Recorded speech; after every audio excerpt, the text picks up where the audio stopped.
Hello, John. Thank you for coming back to the channel. Yes, How you thanks for doing? having me. Yeah, So I just want to remind the audience there are links in the description of this video and all the videos. I believe this is part 12 now of yeah, the video series that we've been doing. So please click the link and that will take you to John's website. You'll be able to sign up for his periodical, uh, sign up for a reading. So, we'll go in a little bit more detail later in the video here about exactly what that is. But please click that link. It's in the description of this video, and that will take you to his website directly. So, John, thank you again for coming on to the show. We did miss 1 week. Uh, so, a lot has happened since then. So, where do you want to start? in a way, it's good that we skipped because I've been spending in the last week, written 23,000 words and 11 articles, and I'm prepared for my next Hogue prophecy report. And of course, the usual culprits are involved: the Iranian, Israeli theater and the Ukrainian theater. Um, and an interesting controversy that I try in the central reports to kind of show all sides of it because I'm not so sure if it's true, but the crazy factor that's growing in world events, um, that those times when you say, oh, they won't really do that, they won't really do that. Remember George Biden, no, Joe Biden had said in the early part of the conflict in Ukraine that, oh, but if we did that if we started to send troops or our weapons directly shooting the Russians through the Ukrainians, that would start World War III.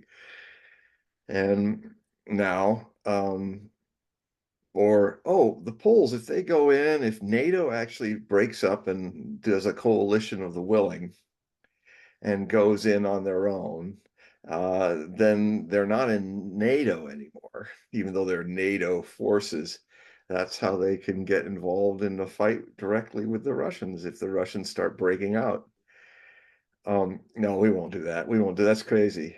That would be another route to World War, well, to the thermonuclear potential of this already World War III happening since February of 2022.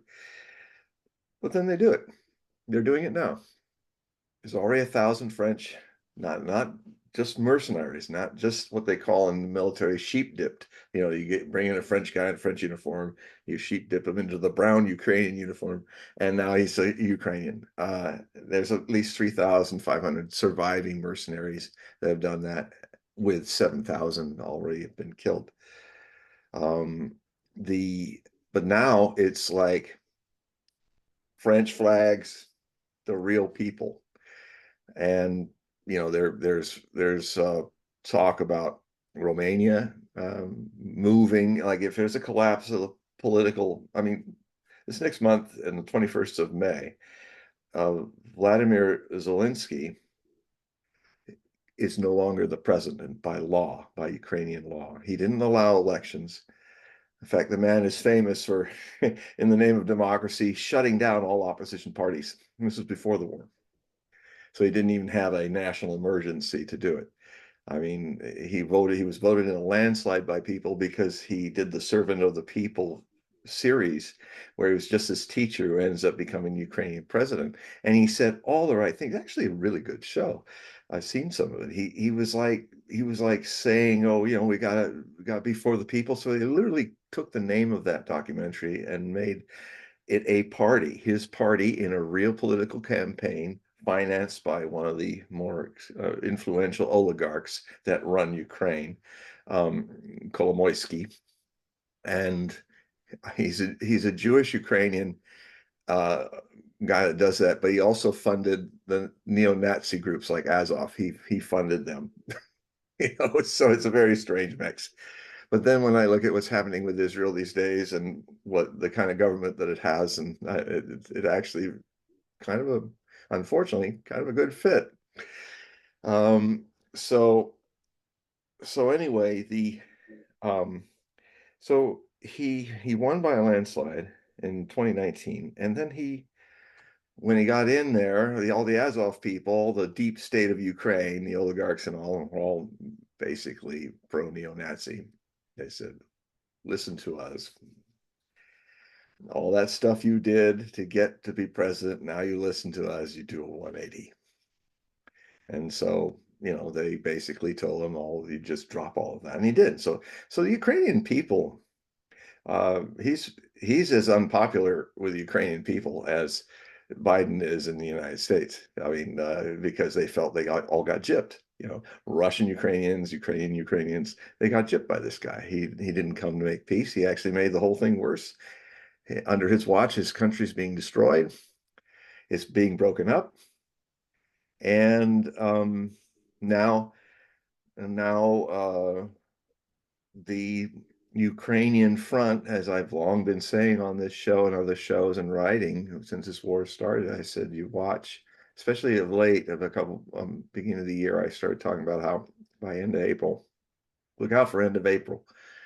That's when I thought that would be the beginning of the unraveling of the Ukrainian Eastern Front. Well, it's unraveling now. It's not a maybe. It's not, oh, the steamroller's just getting a little faster. No, it's unraveling. It's unraveling. All the Russians started really advancing much faster, breaking through Ukrainian front lines after the Ukrainians abandoned their posts and some of the units in Avdiivka, and the city that they defended for 2 years, it dropped in 2 days to the Russians. So there are large-scale surrenders going on. The Ukrainian army is getting exhausted. It's not being led well. They fight like tigers. I mean, I'm often reminded of a story that gives me chills when I heard it. There was an incident earlier in the war. You know, there was a time when there were three in the Russian world before the nationalists took over Ukraine in 1991, and then the Nazis took over in 2014.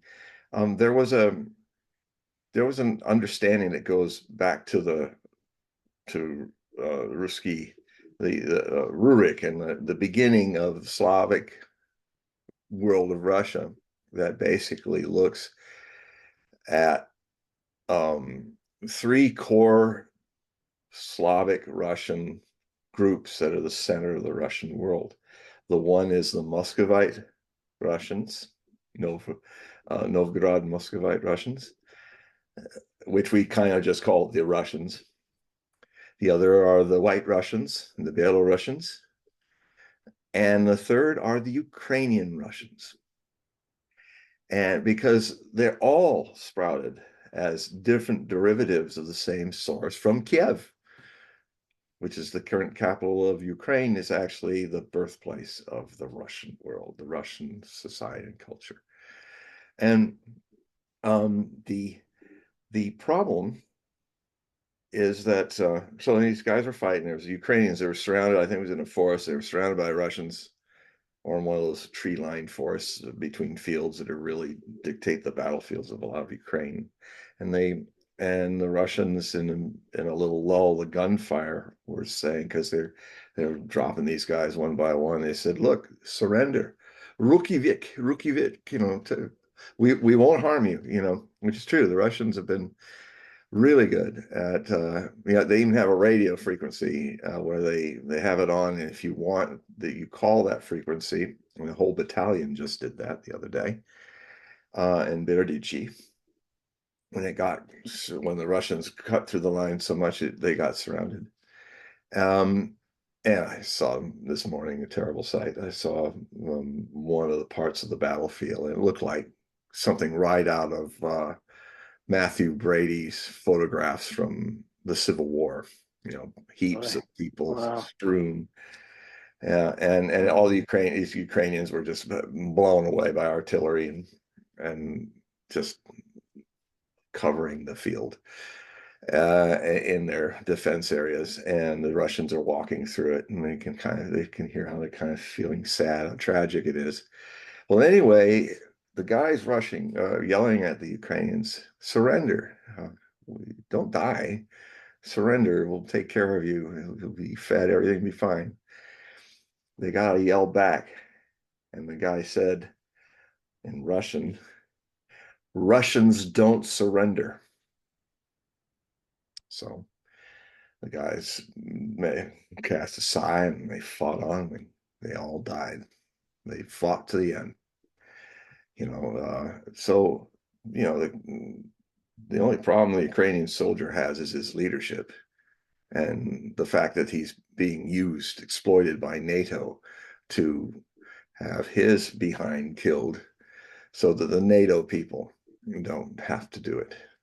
Even you have even the senator of South Carolina literally saying, let's fight till the last Ukrainian.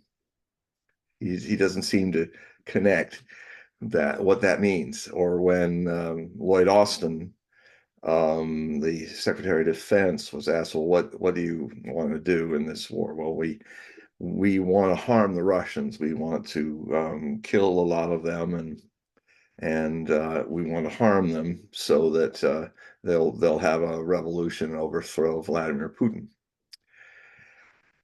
The silliness about that is that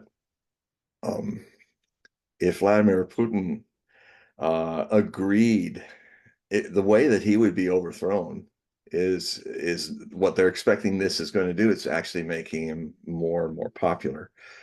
It's going to be a shock for a lot of the audience that hasn't seen me much, not so much for the veterans of this show, that most Russians think that Vladimir Putin is too soft on the West, that in fact, he admitted that he was naive to his people. I saw it. He was like asked on national TV with his reporter. He said, what do you think are your mistakes?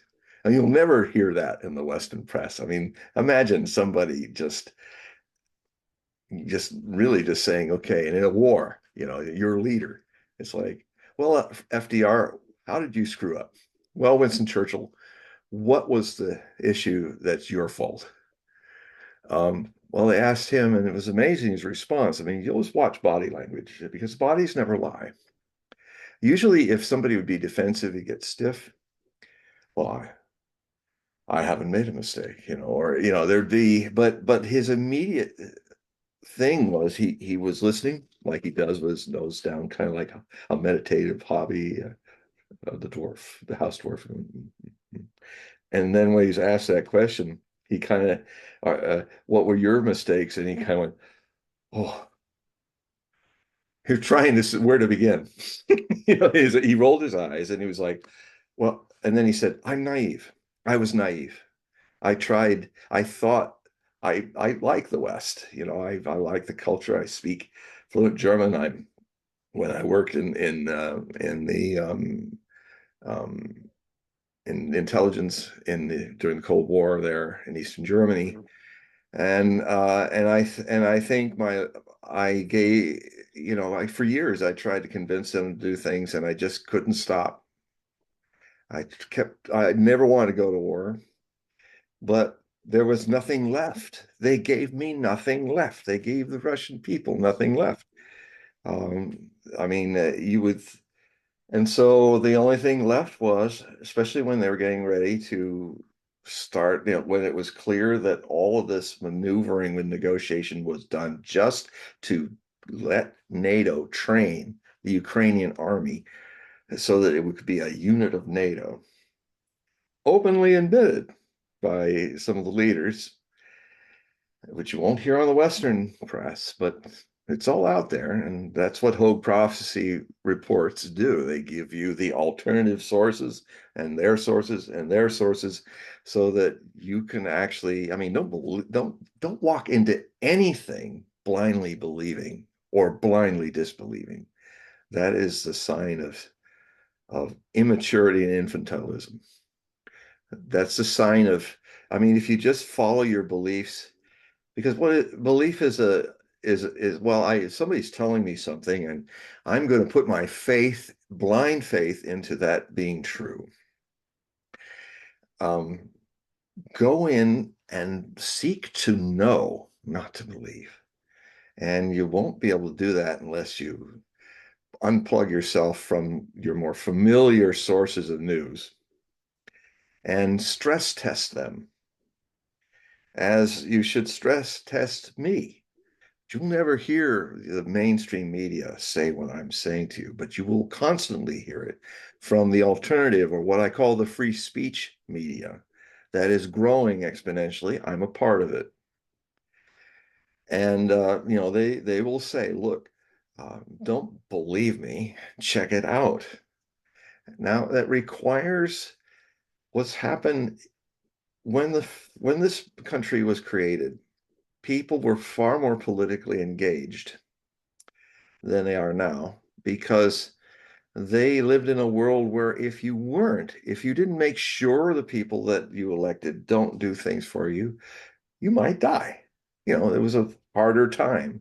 There could be a war. I mean, we live in up to this point, we've lived in a world where, we just get lost in our little lives, and we just don't really want to engage politically. But the problem is that, what is a nation but a political concept? And if you kind of say, well, I'll just let it roll on its own, I'll just do my own thing because somebody else will do it for me. Well, what if all the people are pretty much looking over their shoulder and say, well, somebody else will do it for me?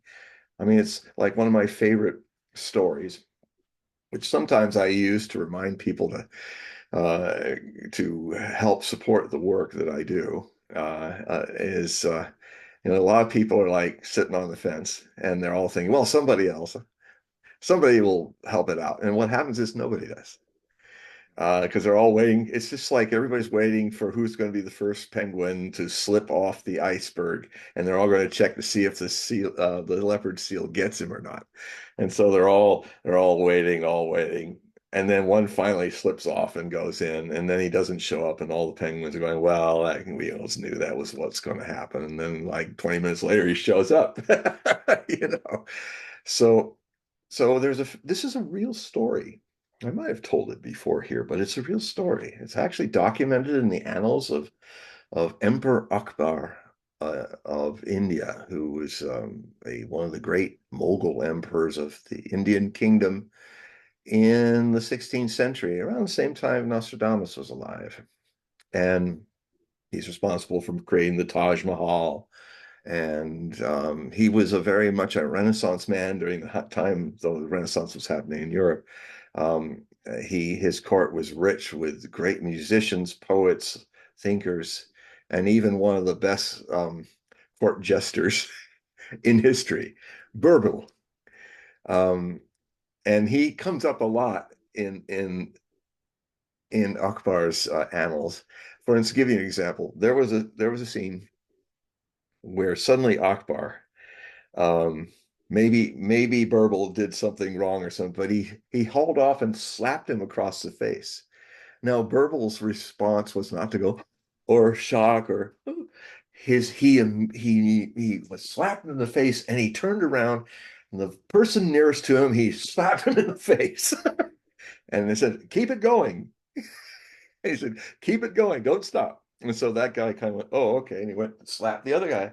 And then so what happened over the next week across the entire capital is the slap was being slapped all across the capital. And then one day, Akbar is coming to enjoy one of his concubines. And as he comes in, ready for a nice night, she slaps him across the face. I said, what did you do? He said, well, I did what everybody's doing when it was like, get slapped, don't get shocked, pass it on.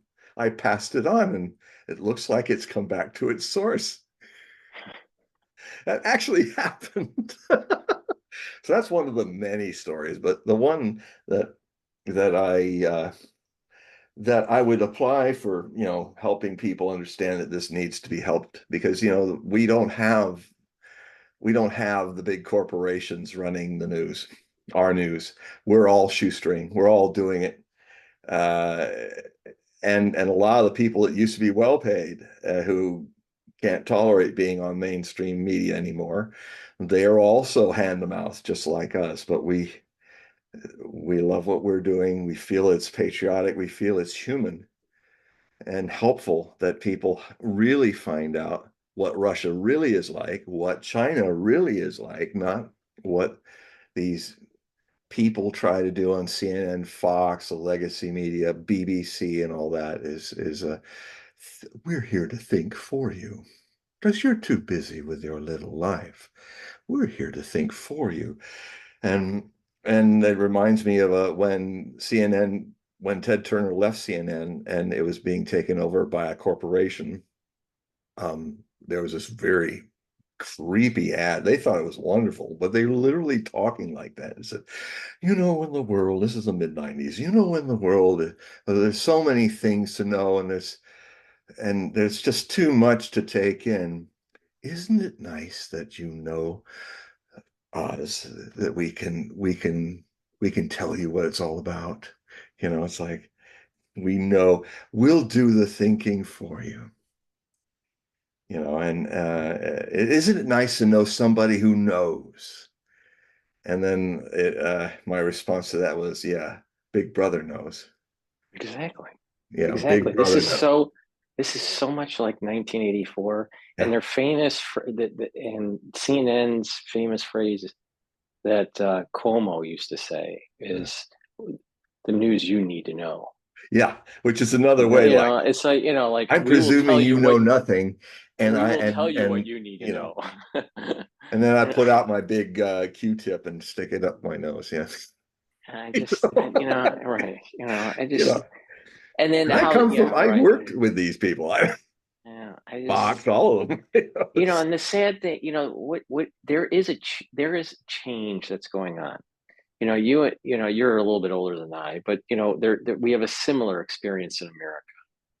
And we saw television, the bunny ear television, three stations, local stations, right? And then the move towards cable, right? And the 24-hour news cycle, right? And then the internet, and then YouTube, and the flourishing of channels. So there's been this arc of change in how news is propagated in the world, and in the United States, how it's consumed. What I have seen, um, I don't want to say certain terms because I want to keep the video up here, but I'll use the term crisis of 2020 as the Mm. term to discuss this era. So the crisis in 2020, at that time period, the what we'll call the legacy media, right, was still, their model was still based on cable, Yeah. right? And a lot of channels started to flourish covering this crisis in a more alternative way through YouTube. Yeah, I because they was were one of telling them. the You were real one of them. things. Right. Right. Right. So, but what happened in the post crisis of 2020 was many of these outlets, the legacy media, is starting to shrink. Right. Right. And, Exponentially, and, right.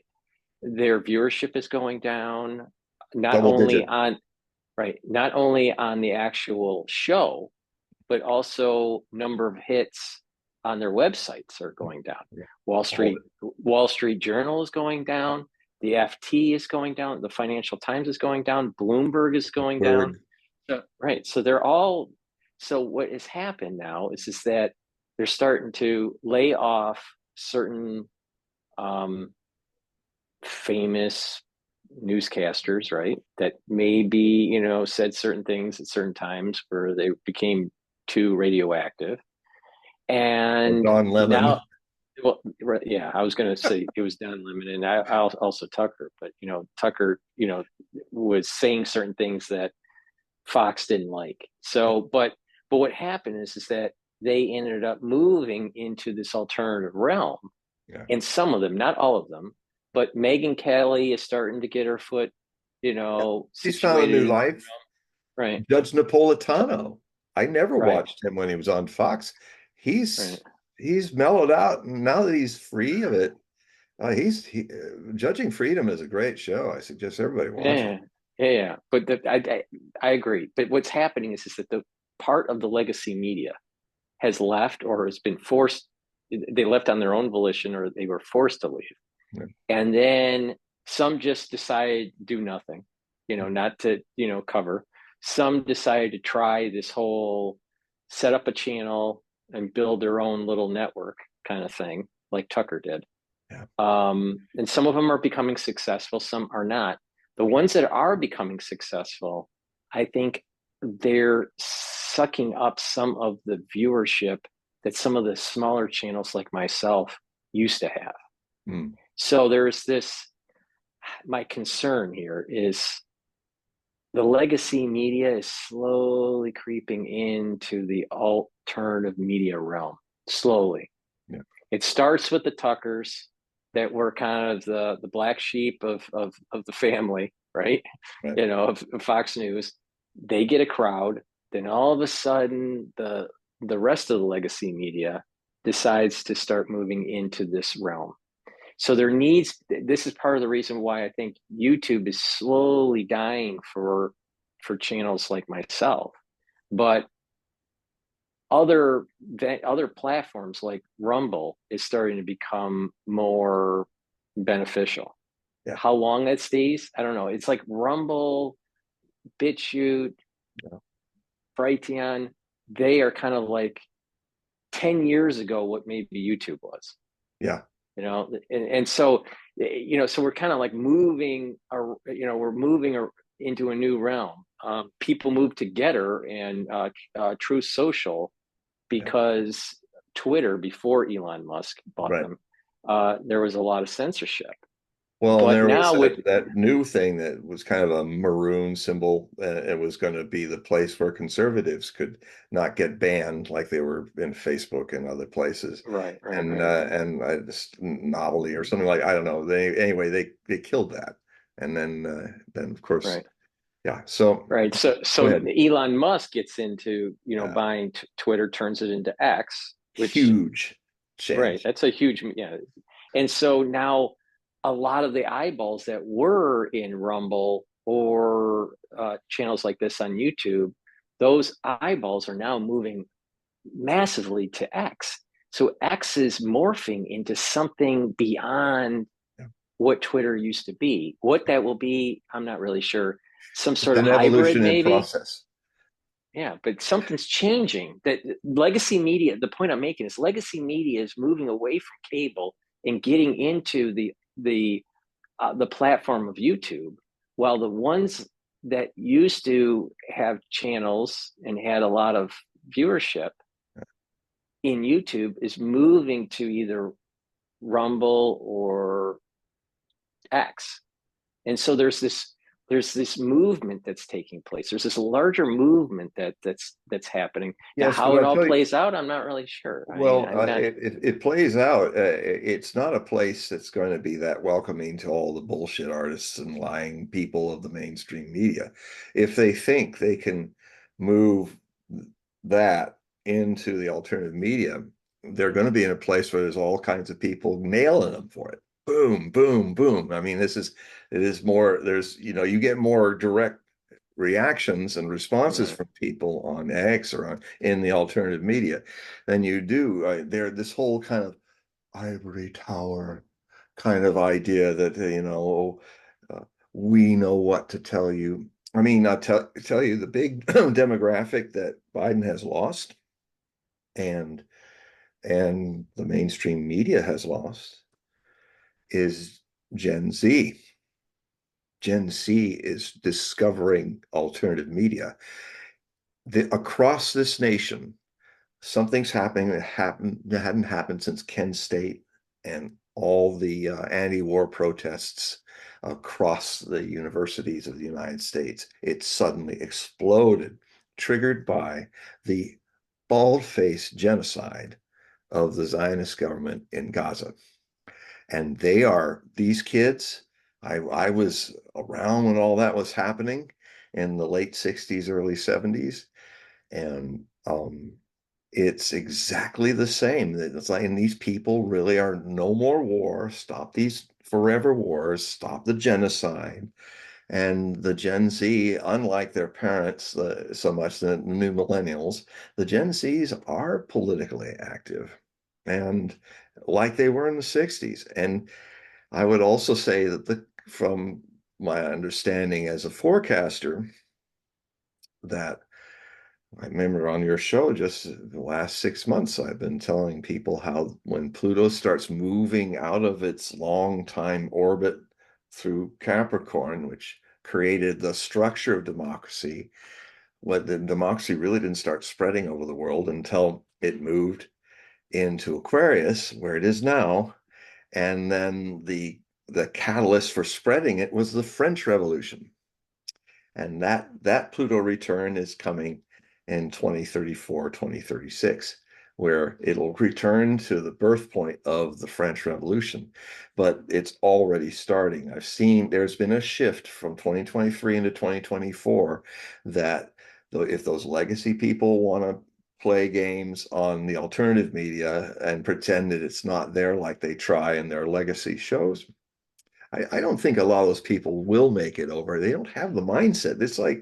It's like saying, well, people who just wanted to stay with horses and buggies never went to the car. It's kind of not a great metaphor, but it's like there's, you know, there are there are certain things, or like, okay, like my generation, the baby boomers, don't, for better and worse, live through their phones. You know, they have landlines. Something like that. So I think that what is and of course, I will just say up front, like I was just starting this show with, about how things that people said they never do, they do. Things that, the kind of stuff that destroys something that's fresh and good, that could come into the alternative media. But the alternative media, and that is why a lot of these legacy and power circles in the world are trying to create laws that literally will shut the internet down. And it's the media's part of it because of the propagandists of this. So I'm seeing, that the legacy medias are getting on side of all those people who want to create new laws that could all over the world silence the internet. Now, what that will cause is revolution across the world. It's too late for that. And the other thing too is that you know um, a lot of people are now starting to wake up, and it's just beginning. And there's going to be a lot more. I mean, in a way, I do see ultimately that this period of time will come that alternative media is actually the new mainstream media. But it will have to have the qualities of that last Pluto orbit that began 248 years ago this year in Aquarius now. That because the people in the French Revolution, they were literate politically. They realized that politics mattered. Um, uh, it was also unlike our revolution. Same thing happened, but I mean, how many people even have the musculature of thought to do what the founding fathers and mothers of America did? Rebel against the British Empire, which none of them originally wanted to do, but the British Empire gave them no respect and didn't treated them terribly, to the point where people that were staunch British Empire citizens, like John Adams, George Washington, all these people, they had to go. The only option left for us, since they won't talk to us, they won't deal with us as human beings, is to leave. And it was not easy.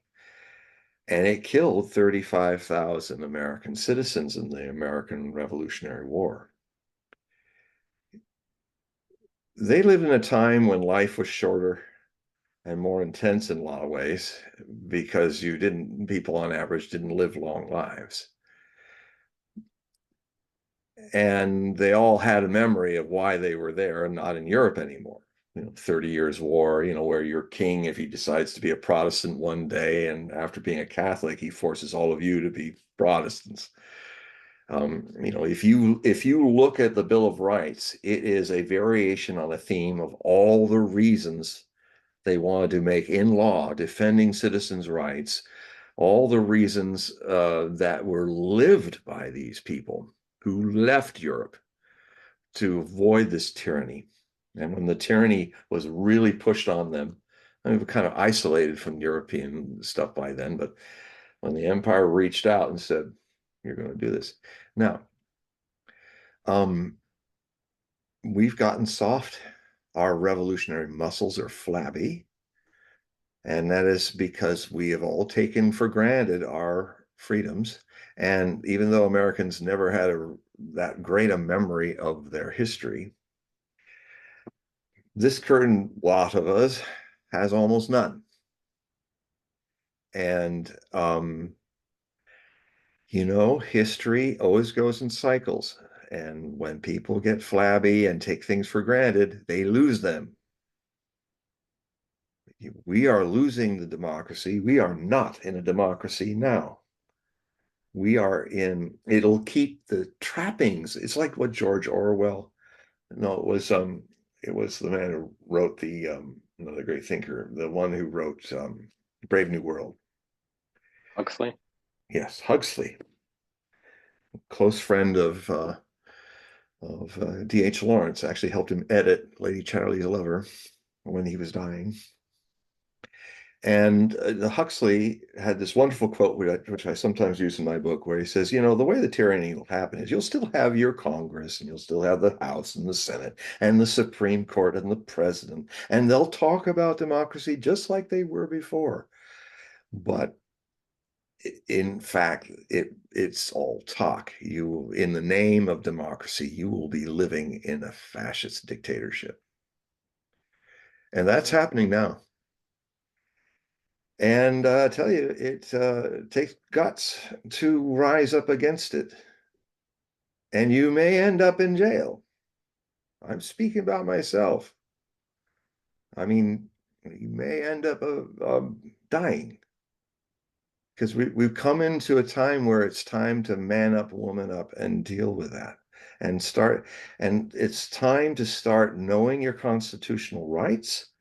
So everybody out there who hasn't read the Constitution, read it. It's only 4,000 words or so. Read the Bill of Rights. These are not just words on a piece of paper while you live your life in TikTok and stuff like that. And oh, by the way, TikTok is being attacked because TikTok is a platform for people of all ages watching a lot of times people on TikTok describing one-on-one to everybody who's watching the situation that's happening in Canada. Canada is already a fascist state now in the name of democracy and parliament and Trudeau and the fact that the deputy prime minister of Canada is actually reared by Ukrainian Nazis. So she's fine with all this totalitarian stuff. Her grandfather used to write for Herr Goebbels of the propaganda ministry, stuff to propagate Nazism for the Ukrainians. So, and she used to dress up in the little Hitler Ukrainian youth fascist uniforms, the white shirt, blue tie, dark pants, everybody in the white shirts. I mean, I've often shown pictures of this, and they're carrying the yellow Svoboda flag, which is a Wolfsangel. It's that weird cross that goes like that and cut in the middle. It's like this. Mm-hmm. Looks like this. Let's see. Maybe I shouldn't show it. Anyway. No, I can imagine it. Yeah, anyway, so I think I've seen it. it's a classic rune used by the SS. And so, I've been saying one of the longest forecast I've been warning about since the late 80s is now upon us. And I said it would start in the 2020s, and that is the return of fascism. The cycle of fascism has returned. And it is settled in some strange bedfellow homes. It's settled over Israel. It's settled over us. And in the United States and Canada, the West. And so it is the media, here's what will happen, because it's the threat of it now is clearly seen. If the media comes over, and if even YouTube realizes that there's more money in letting people be more freely able to speak, because who's making lots of money out of X? They won't see the virtue of it. The YouTube people will see. Maybe you'll see them lightening the load of all the censorship and stuff like that, because not because they're really care, but they care about the bottom line, And so, but if this current form somehow eventually gets corrupted, the people who create such an alternative media will leave it and start another alternative media of another kind. If I don't think that, well, as far as I'm concerned, it would be like CNN and Fox and all those people, if they thought they could insinuate themselves into this sphere, this public commons, that actually one of the only ones that is truly public, and it's messy, but it's free. I mean, if you don't like what you're seeing, you have the right to censor what you personally, what you do and don't want to do or see. But in a free society, you have no right to censor what you don't like and make everybody else also not see it. That's not the way of democracy. Democracy is messy. If you want the trains to run on time and everything to be clean and proper and orderly, just recreate the Third Reich again. Just create Stalin's communist Russia. And, so I do think that the nature of the energy is that the people that have profited and now become habitually involved, the corporates, the 1%er people, they're classically like the aristocracy of 248 years ago. That back in the time when America was thinking about breaking away from Europe, and we gave birth to, in the Capricorn, the creation of the United States of America. And that was when the aristocratic classes, the 1% corporate people of their day, which were more blood related rather than your blue bloods. Now it's black, bottom line. Now racism is often divided by, and I said this decades ago, that it would be divided not by what your race is or your skin color. It'll be whether you have billions and whether you do not. It won't even matter what skin color you are. If you're part of the people who have most of the 1% of the world's wealth, you're a part of an aristocracy, not of blood, but of hoarding wealth and sitting on it, rather than have it be what is supposed to be a currency. And so they've gotten away with a lot of stuff. But now, especially with this astrological change, we're now entering a time where, the aristocracies of Europe used to think, oh, the peasants are never going to rebel. They're just all a bunch of cowardly people living in their mud huts, and they're never going to rebel against us. We can always do this. And then are they so surprised when it reaches a point where it will suddenly trigger a rebellion? And it usually gravitates around being poor to the point of not being able to survive, suddenly because they've ruined the economies. France ruined its economy back in the 1700s, 1780s. It was down. It can even be caused by natural disasters like climates doing weird things. For instance, the French Revolution, literally a year and a day before the storming of the Bastille, there was this thing in the French journals that I've read called the whirlwind. It was kind of like what's going on in Oklahoma and Nebraska right now. It was a huge set of tornadoes, a line of tornadoes that rampaged and marched across central France, destroying the crops. And usually it's not immediate. You don't really feel the pain of that until the harvest time and there's not enough food and the prices are too high. And so when people grow hungry and they see all the people in the 1% in their big mansions, let them eat cake. Oh, isn't that cute? Um, there's a moment where it happens. The people rebel, and it's boom, just suddenly everybody's like, whoa, even the people doing it, rebelling, are kind of like, wow, what just happened? We're now going this way with it, and then things that were never imagined suddenly are happening because it's repressed. All this tyranny represses people. It represses it until finally, and it can be simple things. Usually it's the most human, simple, basic, ubiquitous things that trigger great change. I mean, it's when the cavemen and women started to grow crops and train wild animals to be their dogs and cats and horses. And it seemed like a little thing, but everything changed. Otherwise, the human race was just only about 8,000 to 10,000 people who somehow managed as this populous little population species through hundreds of thousands of years. And then suddenly we only started really spreading our seed and doing that is when we started to become civilized, which means to stay in one place in Latin, but that was huge. It changed everything. Well, we're in one of those moments of history now that could do that. I mean, Bitcoin is, in economic terms, the moment when cultivation happened. It could, in the coming century, become a completely different way of looking at money.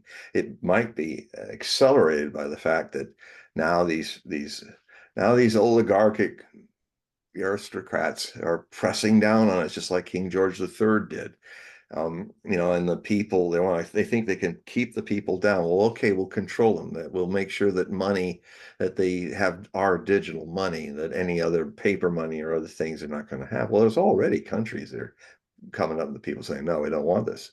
Now they may be most likely, all too predictably, the rich may be dumb enough to poke the angry peasants at this point, thinking they're the same because they don't want to see them as they really are. This is how it always is with the power structures. They blind to this, and it happens again and again and again.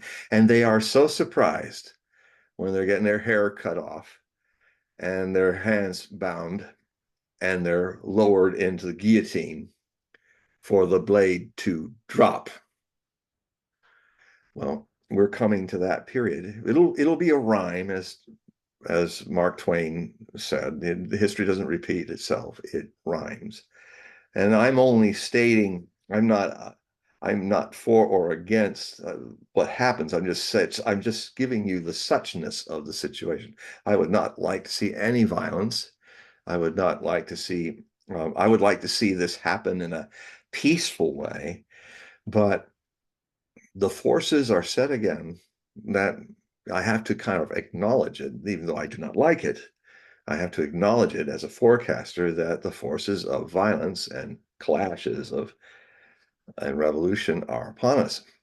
And uh, and now it's more globally happening. Revolutions used to be local, but as the world is becoming a globally aware, not globalist, but a globally aware interactions of communities of nations.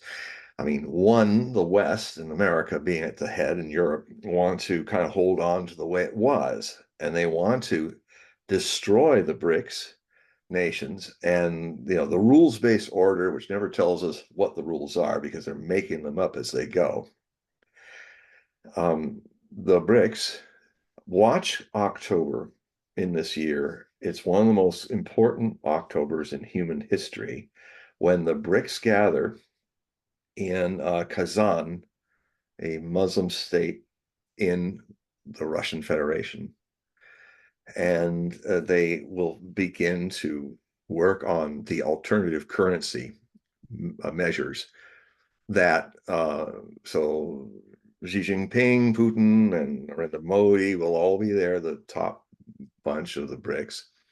The Crown Prince of Saudi Arabia, the Raisi of Iran, the president of Iran will be there.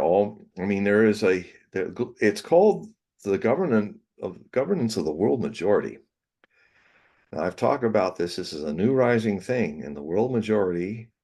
And how you buy and sell is this fundamental thing. Just like the guys who were trying to civilize, they started to try to invent a currency, some kind of value system. Okay, how about shells? How about pepper? How about beans? And then eventually everybody agrees on a certain transaction, and it changes. It creates a whole new direction of human civilization. And the BRICS are about to, in the next few years, are going to create a system that the Bretton Woods in 1944 system were considering, and that is to create a currency that's a transactional currency that nobody's national dollar or money system controls.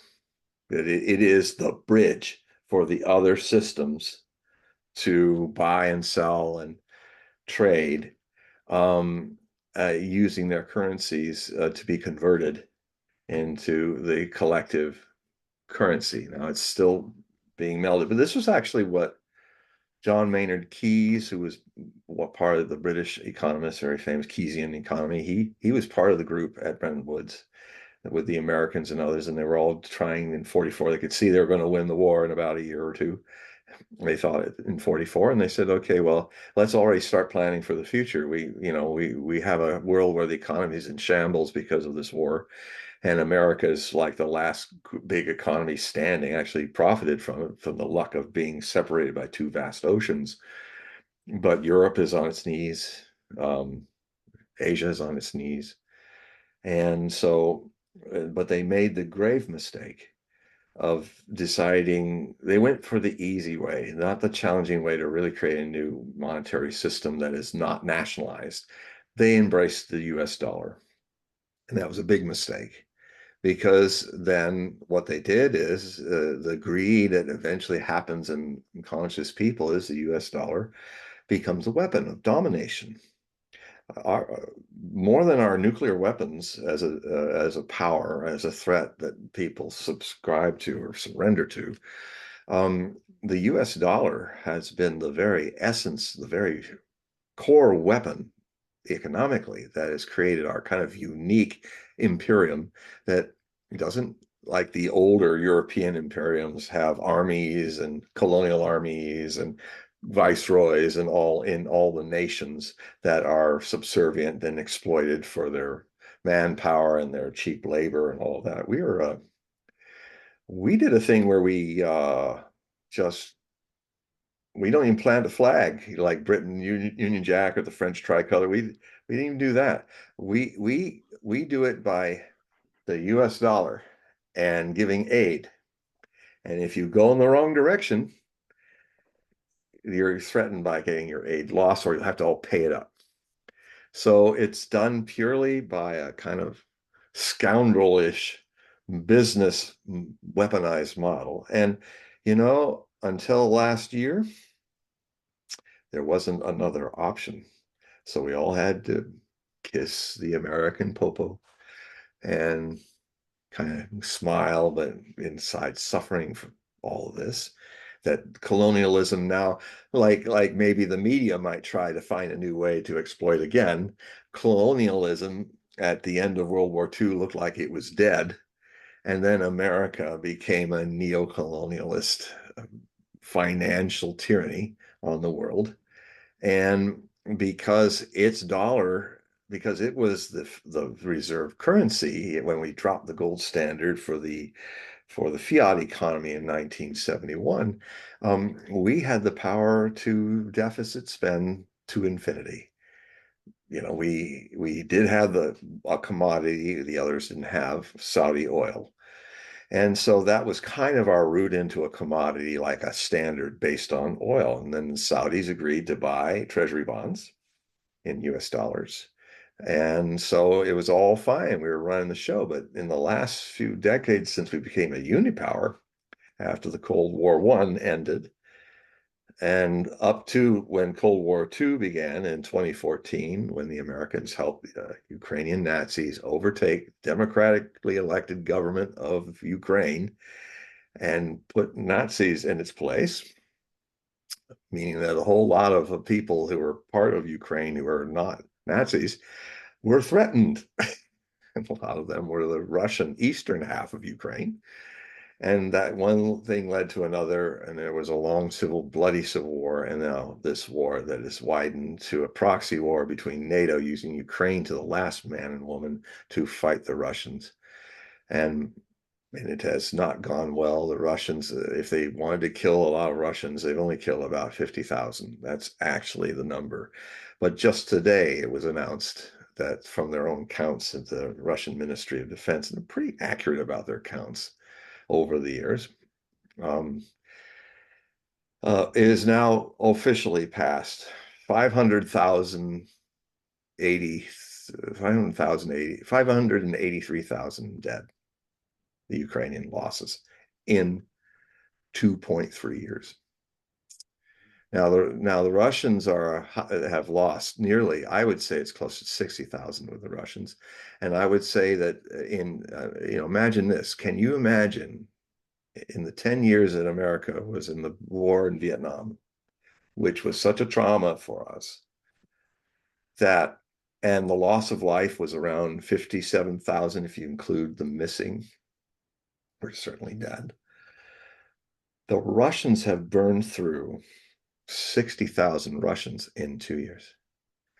Now, the fact that the other side is actually so badly led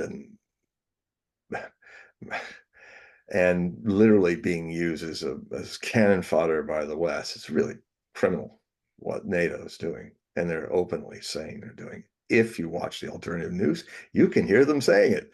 They don't let them say it on NBC or other things this much. But they're starting to have to, because the propaganda war has been lost.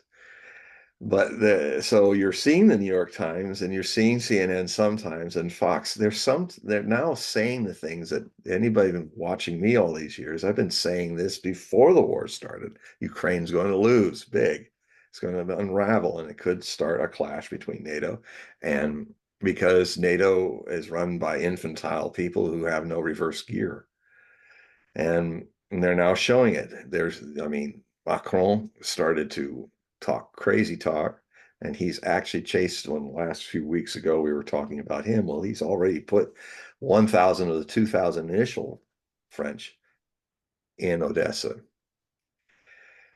So I'm starting to think, I guess one has to admit it, and then one can perhaps see better. But it's something I've resisted, and I'm admitting it to my readers. I deep down have a hard time. I think I've got a better handle on the irrational than a lot of people I contend that I watch that I really respect, like Alexander Mercouris of Duran. One of the best things about alternative media, and Alex Christoforou, his buddy, and they are reasonable, rational Greeks. Mercouris was born in Greece, and he's actually his aunt was one of my favorite Greeks, Melinda Mercouri, who, as I said before, I'll do my impersonation again. She's famous for her song, "Never on a Sunday, a Monday, a Tuesday, da, da, dee, da, da." She was a great actress, comedian, and a great leader, a political leader in Greece. Has also fought a fascist regime that exiled her to England and all of that. She had quite a rich life. Anyway, so, but I often had to say, it's like I keep seeing my Greek friends at the Duran. I call them my friends. They haven't met me yet, although they must see my furry face on some of the chat things. But anyway, the uh, everybody has this to watch. You try to, when faced with the irrational, which is the other side of reason, it's just like when order is faced by chaos, the mother of order. There, you just, there's the danger is that you just can't imagine they'll go all the way, that they have no reverse gear. There's always a there's always a hope that, since they keep talking about maybe using a nuke or two to scare the Russians if everything falls apart, that no, they're not that crazy. They're not going to do. Um, you know, Netanyahu and his cabinet, they're not actually going to take what happened on October 7th, which actually was one of the largest friendly fire incidents in military history, when the Israelis actually killed most of those 1,400 people. Uh, they didn't know it. They were immediately, helicopters came in, and they didn't know that all those people in that rave were. They thought they were all a bunch of Palestinians that broke out of the prison, because they could see the Palestinian guards running with them. And I mean, I have the footage. I showed the actual gunship, helicopter gunship footage, and they're saying in Yiddish, or no, in Hebrew, shoot here, and pop, pop, pop, pop, and you can see there. I recognize the costumes and stuff of the people, and it's like, but they didn't know about that. They weren't told about that. This is this huge rave with thousands of people. And so a lot of those, so most of the people that died from Israeli friendly fire. I have a question. I have a But question. I'll just finish this one bit before I get to that is, and so, I even look at Ben Gvir and Smolich and Netanyahu, and I say, are you really going to go there? No, you're not going. Can you really go there? Are you really going to go, and with all this media watching, kill 2.3 million Palestinians or throw them into Sinai by force? Maybe a little later from now, when they're already half weakened by starvation, can't really resist, when you literally just drag them over there. I mean, are you really going to do that? Well, yeah. And now I have to kind of face the fact and just be with this. Yes, that is their intention, because the Western, the West losing 500 years of domination over the world has so habitually believing they should be the people who take care of the jungle, as Joseph Borrell called, we are, Europe is the garden, and the rest of the world is the jungle, and we're here to make it a garden. I mean, isn't that classic variation on a theme of colonial white man's burden bunk going on? Well, we're losing that now. We're now going to be on the sidelines of history, and I don't know if American leadership or European leadership. I do know the people can be fed up with it and change, but the people that are trying to make a police state are trying to suppress this change, even in their own people. And and and they might just believe that they can start even a nuclear war and win it. And even Israel's leadership might believe that they can openly, brazenly kill all the Palestinians, and even if mass graves with 700 people have been discovered, and they're still pulling them out, and a lot of the people were stripped naked, and all they were wearing were binds on their hands, and this is just right out of the Holocaust of the 1940s. And it's by the Orthodox Jewish soldiers, that compromise they made, where the Orthodox Jews had to serve, so they have their own units, and there again, I mentioned before, Biden was going to rightfully sanction them economically, all of them personally, for the terrible atrocities they are doing. And then just the other day, he backed off. So this wanting to do the right thing, oh, we can't ever do that, and then he does it. There is this in this next, I talk about it. It's already 1 month is gone. Now we have another 5 months to get through it. This 6 month period is really the most dangerous and reckoning in human history, and we're we may find at the brink, when everybody's gotten to the brink, maybe that will be the shock that brings these people back. The other possibility is always that the people who act so aggressive, when they're really faced with the Samson option in their minds, will they become what I hope they are, bully wimps? Because, okay, you're going to go there. The world doesn't like what you're doing. You're going to unleash your nuclear bombs and take the whole region down with you, as if you're Samson taking everybody down with you. But do you have in that moment Samson's righteousness? I don't think so. I mean, Samson knew, he was aware he sinned and made a mistake. And no, these people sound more like Hitler in the bunker saying, "Where's combat group Steiner?" It's just a couple, we can still win this war. It's insane. Samson wasn't insane when he pulled down the temple. These new Samsons, I think they are insane. So when reason is faced with that, we're kind of in uncharted waters. Maybe I've noticed now that we're in these times I've been talking about for most of my life, is that you can't really know the ways through them until you're in them. Then things pop up that you wouldn't see before you were in these times, because the need to survive, the need to is there. And I think even in mad people who wanted, I mean, in a way, I saw that happening in the way that Israel responded to the Iranian missile strike. Uh, and they just kind of let it go off like a whimper. Let's go to the other moment. But actually, there is another thing that may have happened. I'm not sure it happened, but there's a lot of there. Even though really good people have uh, have brought up really good arguments to show that it's bunk, but they might have.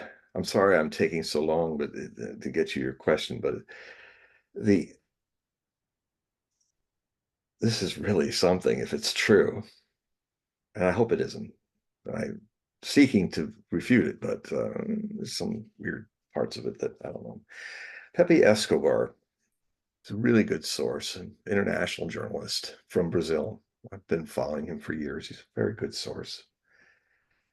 He's also an interesting guy, a man who has a sense of humor even in this stuff. Kind of, try to live up to that. And um, he got he has sources in Asia that he's cultivated for 30 years. And he says that in Asia, people of these kind of sources over 30 years, they don't lie to you. They tell you what's what. So that's he contends it's a relationship that's so ironclad, tested for 30 years. His sources. One is a very large Asian country, so I think it's obviously somebody in China, and some lesser Asian. And I write about this in detail in with all sides giving their chance to talk about for or against this. But what may have happened is that the Israelis were planning a, a strike back that would be a show of force that would put terror back in the hearts of people, because Israel lost with that missile strike when Iran responded to them hitting the embassy, which is an attack on Iran's sovereign properties. That's what an embassy is. So as Iran always took the asymmetrical stuff and bore it with great patience and resolve.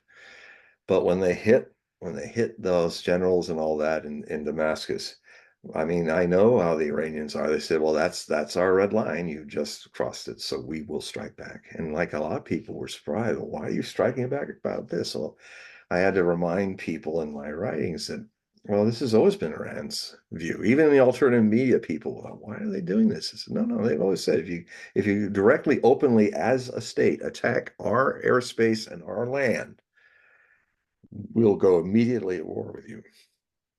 And Trump almost tried that 3 times. You know, he's only by the gift of his. I mean, people say, oh, he didn't start a new war. He tried really hard because he was listening to all these people he channels around him that were like Bolton and stuff who are mad hatters. And the greatest danger with Trump, I mean, I like Trump, but his greatest danger is he's a wide open channel. So and the deep state understands that. So they're going to try to insinuate again people that will influence him to do their bidding, not his or the American people. I think it happened a little bit again with the way he just kind of embraced all the things that Mike Johnson was doing to avoid America throwing all this money out of a losing war. And that, so he was fully behind that. So that was another one of those moments where Trump was channeling somebody else but himself. And so the um it it is anyway, it's time for you to ask your question. How much of AI do you think Israel is using, especially during October 7th? Well, unfortunately, way too much. In fact, AI, literally, the Israeli intelligence, they must have had some real salesmen, you know, somebody had such a deal, convince the government that they could do better surveillance and espionage with AI than with human beings. Absolutely proven false by what happened at the gates, at the barbed wire areas. And there were these Israeli female soldiers that were picked because they were really intelligent, really good, you know, had that, you know, a lot of people don't talk about a lot, but espionage and intelligence work also requires not just objective thinking, but subjective thinking. That's why the psychic program, when they announced the CIA after 2 decades, discovered that remote viewing and psychic stuff was bunk. Oh, that's when I giggled and said, well, I guess they found something because now they're saying it's all bunk and they'll forget about it. We've discontinued all that. No, they just started it. They proved it. That's how it works. And so these gals were the people stationed in those reinforced booths, which had the automatic machine gun on top. So they could be on their computer screens constantly looking. And if something happened, if somebody came too close to the border, the robot gun would shoot them. And they're seeing over 6 months that the Hamas has got built a little village that looks like one of their fortress kibbutzim, and they're training. I mean, they're openly doing. And then they were also watching for months these guys with hang gliders, motorized hang gliders, flying around inside Gaza area. And they were making note of this. You know, they're saying, look, we have some anomalies, and it looks like these people are planning something. They were watching them daily for 6 months. And what happened was the powers that be, believing in the salesman about the AI, what they would do is they would take the reports and let the computer decide whether there's a problem or not. And if the computer came up saying, no, no, that's not important. It was not, the Hamas people had an idea of what they were doing with AI. And so they were doing patterns that the computer didn't recognize as dangerous. And why do I say that? Because if it didn't do that, the Israelis would have come in on them. If they had their real human intelligence, they would have gone in and bombed that training camp, you know, shoot down the guys in the hang gliders. Why are men in hang gliders flying around in the air over Gaza if they're not going to fly over the wall? I mean, that's what a human would think. But, AI is artificial idiocy.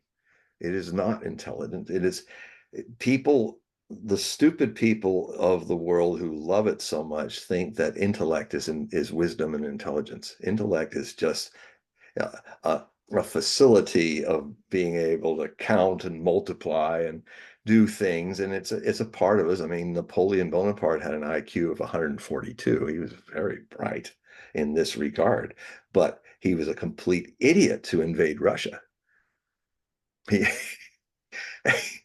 that he was not wise. He was not.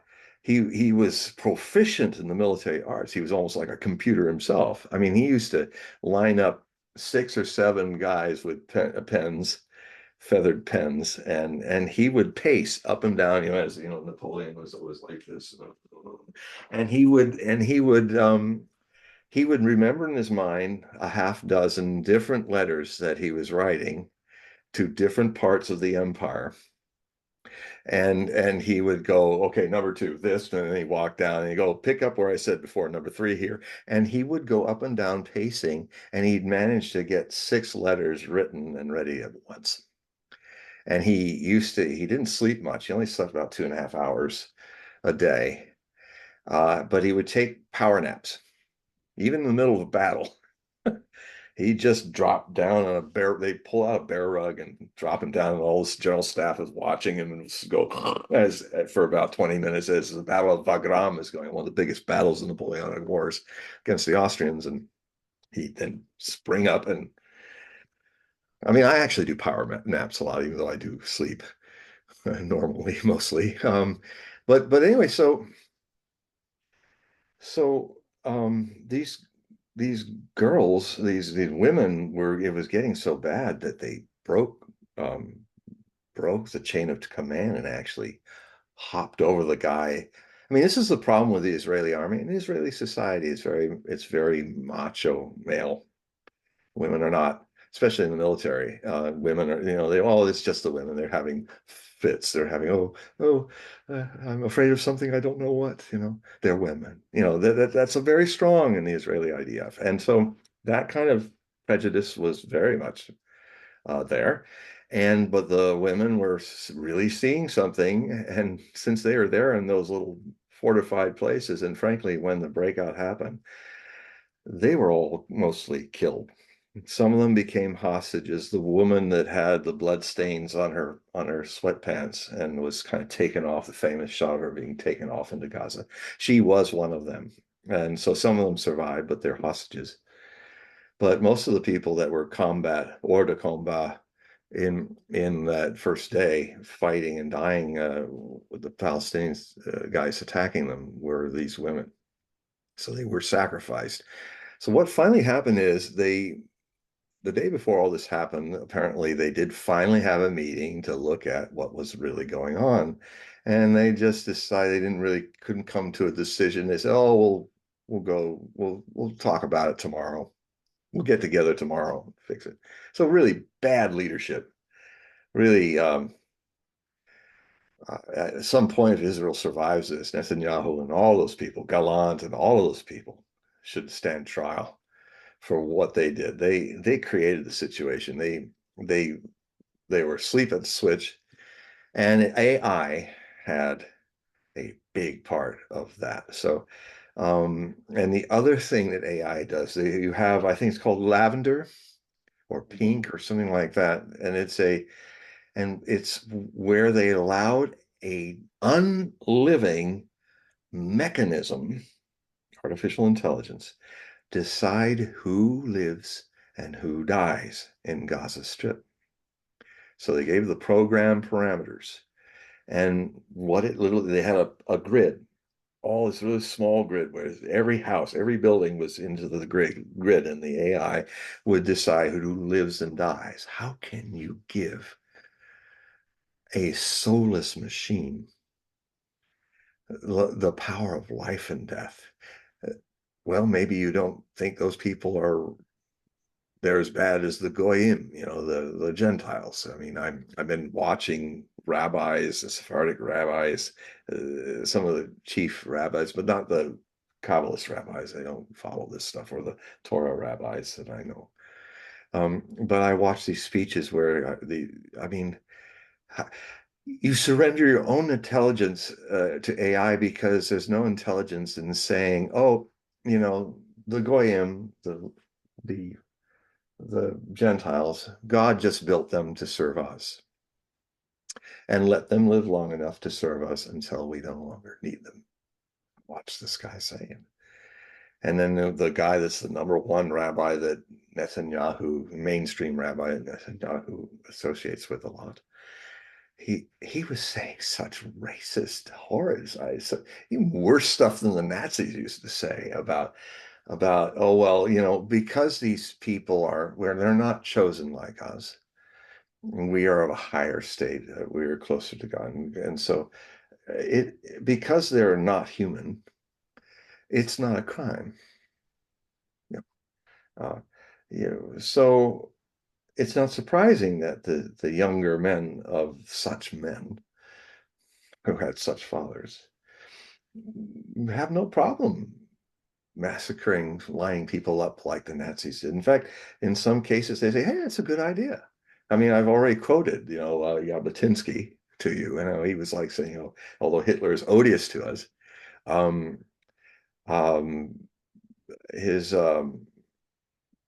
eradicating the Jews is a good idea. It's like, I I have think a we'll take lot. the idea. We don't like Hitler, but we can use that idea because we are really here to clear those people out and take their land because we are higher and they are not human.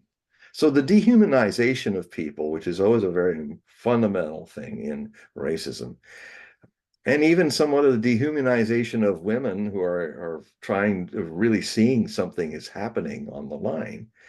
It's not. I think if Hitler had AI and the Nazis, they probably would have surrendered to AI as a more Mhm. efficient way to do it. I think anybody who gets lost in the horrors of racism and thinking that they belong to a higher species of humans and everybody else is open season, in a way, they've already surrendered their intelligence to something dark and stupid and unliving.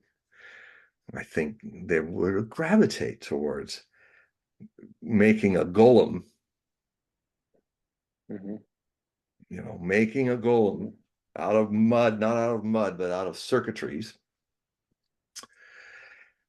And so then, as Elon Musk warned about AI famously, and then summon the demon, which is a thing that the demons that I see truly rising the world is beyond inhuman. It's not human at all.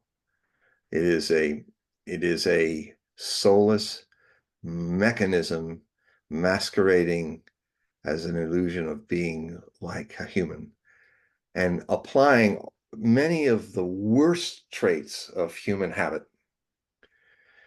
So this lavender thing, what it did is literally the computer decided that anything that moved down there was to be killed. So it didn't differentiate between what might have been it had this idea of the program was, okay, um, if we do find if we do find someone we think is part of Hamas, which is a silly program to put in a computer because, yes, of course, everybody knows Hamas around. That doesn't mean that they're involved. That doesn't mean they're all. It's like this idea, if it's this 1-0 binary thing. Oh, if you talk to a Hamas leader, well, you kill them too. Oh, because the Hamas leader must be killed, whether he's there or not, blow up the whole refugee camp. So that was stuff they just sat back and let the computers do that and didn't monitor the computers. And then the whole world got outraged. And I don't think those guys were expecting that. Just like they I weren't expecting the breakout that the Hamas people were literally saw because they did things and the computer didn't get all over them. They said, my God, they're not programming this right. So it's this random thing. It doesn't want to compute. It has this other bias that it's following, and we're not following it. So I mean, Hamas pretty clever. I mean, they just figured out this, and and then it's amazing. Well, there's a lot to unpack here. One I know, is I is that know. one is that there is a philosophical rabbinical concept with machines, and it goes back to machine matzah versus handmade matzah. Mm, Okay, mm, and the question that the rabbis had were, if you turn a machine on and a machine is doing something that a human should be doing, mm. can you impart intent through pushing the button and the machine doing its thing? The end result was that they concluded that you cannot Yeah. impart intent in a machine. No, you can't. Now, but here's the rub. Have to be alive. Yeah, but there's a lot of complexity Right. with this. So follow my logic here. Yeah, I will. Then let's say we teleport back to the 1940s during the Holocaust, and they line a bunch of Jews into a gas chamber. Can a officer that's running the camp impart intent by pushing a button that will lead to the extermination of these individuals in the gas chamber by initiating this gas? Because if you cannot impart intent into a machine, Yeah. then therefore the officer has not done a war crime. Yeah, well, So that's the thing. Well, no, here's let me. I won't be long, but this problem came up. This problem came up in the beginning. At the beginning, the Germans were shooting, and what was happening, and Himmler was very concerned about it because even Nazis faced daily with murdering people, and then he had his moment where he was observing them doing it, and some brain hit him in the chin, and he almost fainted in front of his men, and that was a big change for him. So he sat everybody down, and this is how he reasoned it out. He said, no one will be able to understand this terrible work we must do to provide and purify a better world. We are here, and here's the inhumanity of it. Reasoning, these are bed bugs, and we have to eradicate them to make a healthy world. And he actually became a force to dehumanize the system. They realized that the men were losing; they were going to have nervous breakdown. They're going mad. Actually, a little of that was shown in Schindler's List when they were burning the bodies they dug up, and there were some of the Nazi guys were just going. Yeah, that was happening in the beginning too, and so he did it. The motivation was to protect his men from having nervous breakdowns because it was unnatural. So their decision was, let's turn it industrial. Let's give it to the machines. Let's give it to the Zyklon B. Let's build the showers that are closed, so we just move the naked people in and we close the doors. And then there'll be one guy who all he's doing is shaking a little Zyklon B down the hole on the roof, and the reaction happens. And some of them like to just walk away and not hear all the people screaming and crying. But their way of taking the human out of it, but making it even more brutal, was to, throw the cyclone in, walk away, watch the clock. Okay, 10 minutes, 30 minutes. Okay. And then they had the Jews, prisoners, do the dirty work of dragging all the bodies out, taking them out of the fields and burning them into vat fields, or using the oven. Ovens were not that efficient. So yeah, so that's how the Nazis save their humanity by giving it to the machine. Right, but the thing is that if you, all right, so take it another Okay. from another direction. Hmm. Someone shoots a gun. Did the Hmm. gun kill or did the person kill? Because if you cannot impart intent into a machine and you can absolve yourself from the act, then therefore a person does not kill through anything that is mechanized. And that is how So, criminality so reasons its monstrousness. well, yeah, right. No, that's a It's good a point. way That's a to, great. it's a clever way to blame the machine, like people say, and it really upsets people when actually the Second Amendment people are right. No gun has ever murdered anybody. It's a person holding it, using it. No atomic bomb sitting in its bunker is ever going to start World War III. It's just a bomb. But if the man uses it as a tool, then he is responsible. So it's a false premise to take the rabbis are right. The machine cannot do it. And if the man is making the machine do it, he is still responsible. He's just tricking himself, being too clever. He's being a criminal mind. Criminal minds always work it out very narcissistically as well. Yeah, I robbed that lady because I need that money more than she does. Very narcissistic. It's like, well, yeah, we got to eradicate all these people because they're bed bugs, and we're human. And they'll even admit, yes, this is terrible. Himmler was saying, yeah, what we're doing is terrible, and you'll never even see commiserating with them. We'll never be able to tell our families, our kids, we are a band of brothers that has to keep this terrible secret till the end of our days.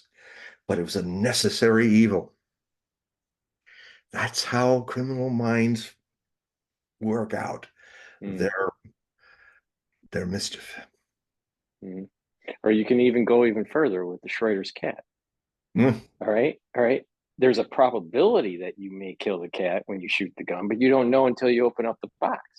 So, that's being you tricky. imparting Even intent. deeper layer of trickiness. Right. No, but right. But then, all right, now to go back to the Golem, which I totally agree with you with this whole silicon versus the dust, and AI is a new type of Golem. Yeah. All right. So, what is interesting with the story that I believe the story starts in Prague. I Hmm. think that's right. It's made to protect the city, but then it gets out of control, Yeah. and then the people have to try to destroy it, Yeah. right? The variation of So Frankenstein's monster. yeah, no, I think Frankenstein's actually coming from that story. Yeah. Yeah. What was her name that wrote I think Frankenstein? Maria Shelley. Was she Jewish? Or not? I don't know, actually. She was Jewish. She must have gotten that story from the Golem. I mean, because it's so Oh, close to it. It must have been. I have seen a documentary where they point that, yeah, that they said that it looked like she got it from the Golem. Yeah, I think she did. I think that was Yeah, her that's catalyst. right. Yeah, Yeah. yeah. I I mean, know it's a Shelley, I don't know. That was her, not her married name. That was not her maiden name. She was married to Shelley, the poet. He might have been Jewish. I don't know. I have to check that, but I don't know if she was. it's so close to the story, and Oh but yeah, but the yeah. thing, yeah. So And the Golem is older. It's an older story, certainly, than Mary Shelley in 1816. So, I mean, when did the Golem story come out first? I want to say 12th century, Yeah. something like So, that. yeah. So there you go. I mean, yeah. 12th or Because 13th Golem, century. before Frankenstein, the Golem was the only kind of monster that, yeah. Yeah. So all right. So they create. So if what you do, if the conclusion is what you do, if your actions develop something that can harm someone, then you should be responsible for those actions. And it goes back to a very simple. It's one of the first things that someone studies in Talmud, John, Mhm. is if you dig a pit and someone falls in it, you're at fault. Yeah. It's that simple. There was I saw a video, I think it was this morning or yesterday, where it was a Google employee that ex-Google employee that was part of the artificial intelligence team. Somehow, some way, she knew about lavender. I don't know if she worked on lavender or she did something tangential for lavender at Google. I don't know. But Uh, the thing is that I, I, I don't think there's enough people talking about this. At least I haven't seen this. it's on People talking alternative about it. media a lot, but it's not enough. It's not as much. I mean, I saw the grid. I saw But how they do it. right, but Yeah. I think that there needs to be more discussion about what Google is doing, Hmm. how they're being involved in the development of lavender, and how the Israelis are using it in their war effort against Gazans. Mhm. Because I think that story explains some of the relationship between the Biden administration and the Israeli administration. Because I think what's happening in Israel with this war is it's testing out AI in the battlefield. That this is like real world. It's different when you're out in the fields of Nevada and you're kind of testing it out in a Well, laboratory kind of setting always war versus is, a yeah. real battle, Yeah, real well, this warfare. is always true, especially in modern warfare. I mean, it's literally, I mean, the Russians started this war and they hadn't fought a war in decades. And they really screwed up at the beginning. That's where they lost most of the people they died in this war. And but the Russians have this quality that I wish was in more people's. They learn from their mistakes. They admit they make a mistake, they learn, and then they adapt. And now, 2 years later, we've got an army that's way decades ahead of understanding warfare and technology and stuff in war than even NATO and the United States. They're 20 years ahead of us in nuclear armaments and delivery systems because we in 2002 George W. Bush started this whole thing that Trump and Obama and everybody's started deconstructing all the missile treaties, INF and all of that actually kept World War III going nuclear coming.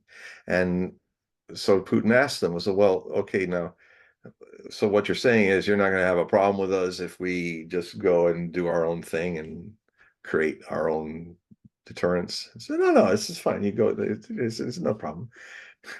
Not really thinking deep about what he was trying to say. And so what Russians realize is, oh, they think that we're going to do what we did, the Soviet Union did, that we're going to match them dollar to ruble, and they do something, and then of course that broke our economy because America, making dollars could always spend their way out of any problem until now.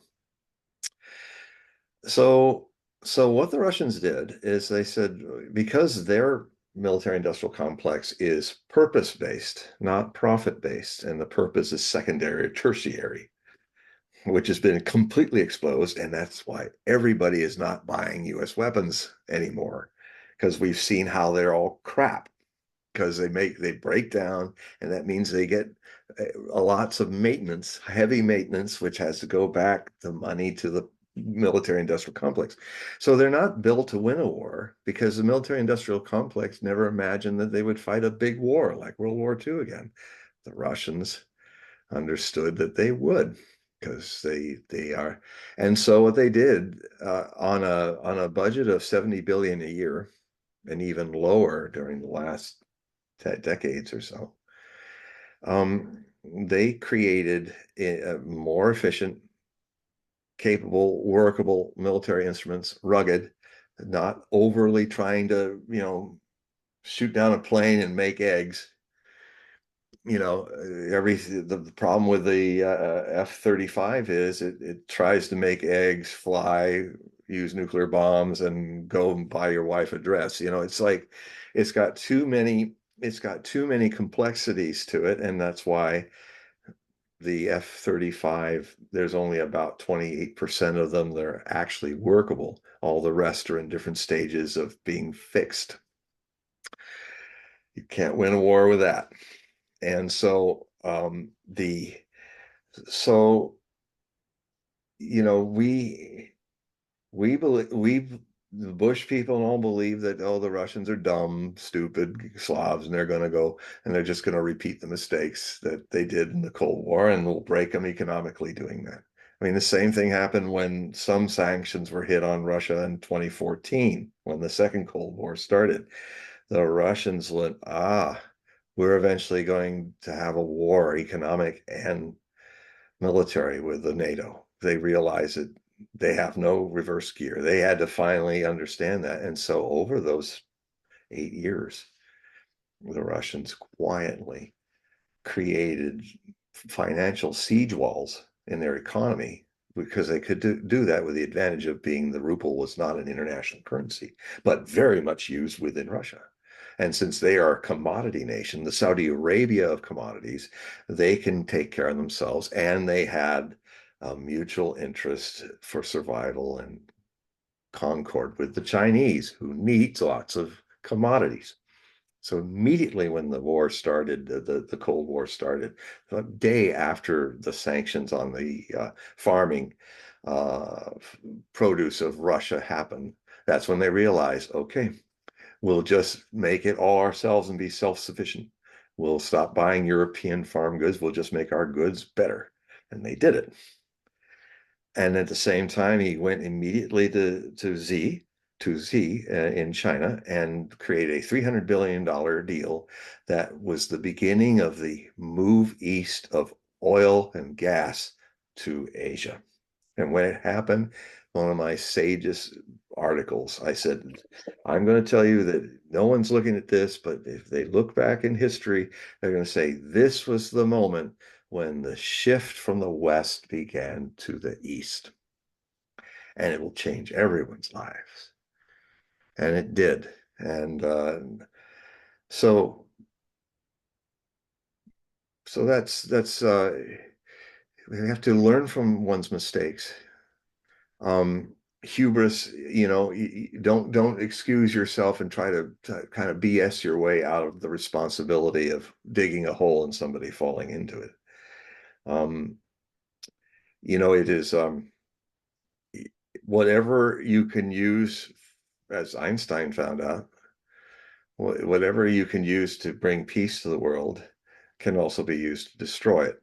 I mean, Einstein was the one of the scientists in that list of scientists that sent a letter to FDRs talking about working on an atomic weapon. I understand it, because Hitler and Heisenberg, I think, they were working on it too. And I understand the logic of it. If these people who are suicidally, I mean, killing people and genocide of our people, well, they're really genocide on the Slavs, genocide on anybody that isn't Aryan. You want to give them a bomb that could blow up a city with one bomb? And so they pressed Roosevelt, presuming that Roosevelt and the people that were in Washington were better people than the bureaucrats and politicians in Germany. And it turned out that they exploited the bomb. Hiroshima and Nagasaki was a crime, because the Japanese, for 6 months since Berlin fell, had been in back channels trying to get a way out to end the Japanese theater of World War II. They knew they had lost. And so there was all this back channel stuff going on with the Japanese government. And they only had one condition. They were ready to unconditionally do everything else that the Americans wanted, but he said, leave our emperor on his throne. To try and explain how that was so important to it would be like, leave our Kabbalist rabbis alone. It was like, if it was an Israeli thing, it's just like, and so, but they didn't do it because a new danger was looming. Stalin was not, the breakup of the alliance was happening. And when the war was over in Germany, the Truman, he wrote about it. He wanted to light off some of the atomic bombs so that Stalin would know that we had them and he didn't, so he better behave. Unfortunately for the Americans, I think even Fermi and some of the other people in the Manhattan Project were already sending information to the Soviets. Not so much because they were traitors. They were afraid that one nation with the atomic bomb would be evil. That when there's no consequence if you can just bomb anybody you want. And the proof of the pudding is if we were really not going to do that, then we would have done this. We would have only made a bomb after using them in Japan. And then if anyone else made a bomb, we'd make two.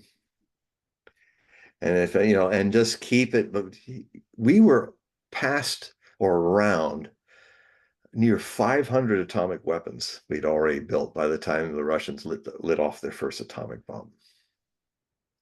So what are you doing with 500 and nobody else has them and nobody's threatening you?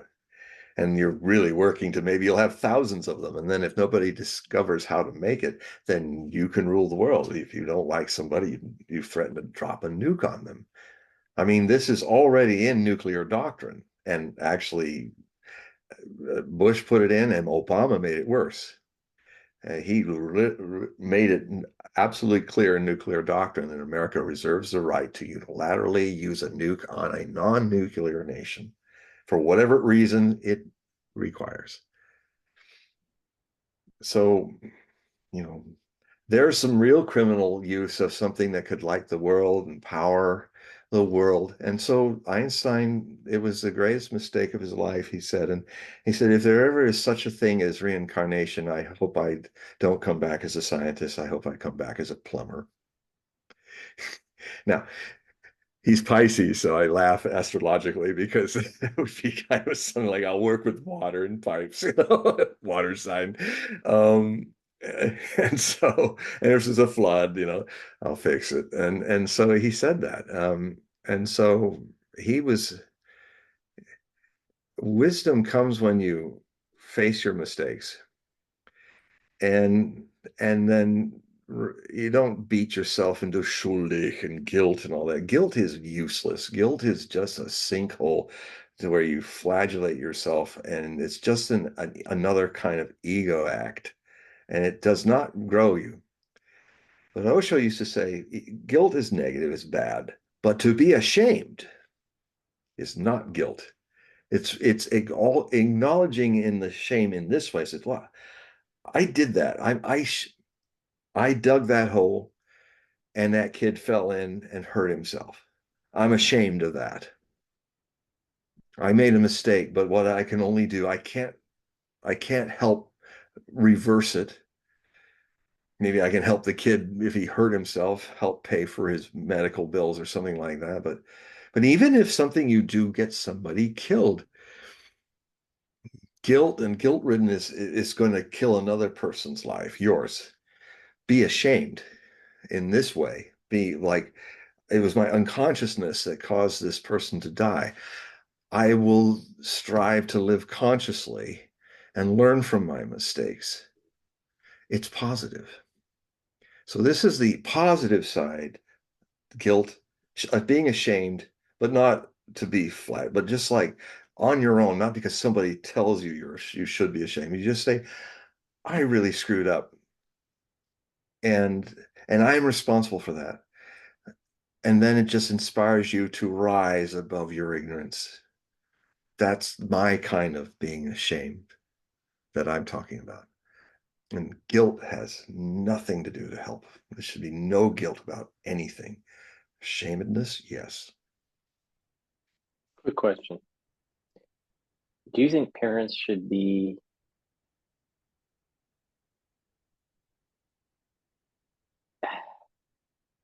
accused of wrongdoing if their child does something wrong?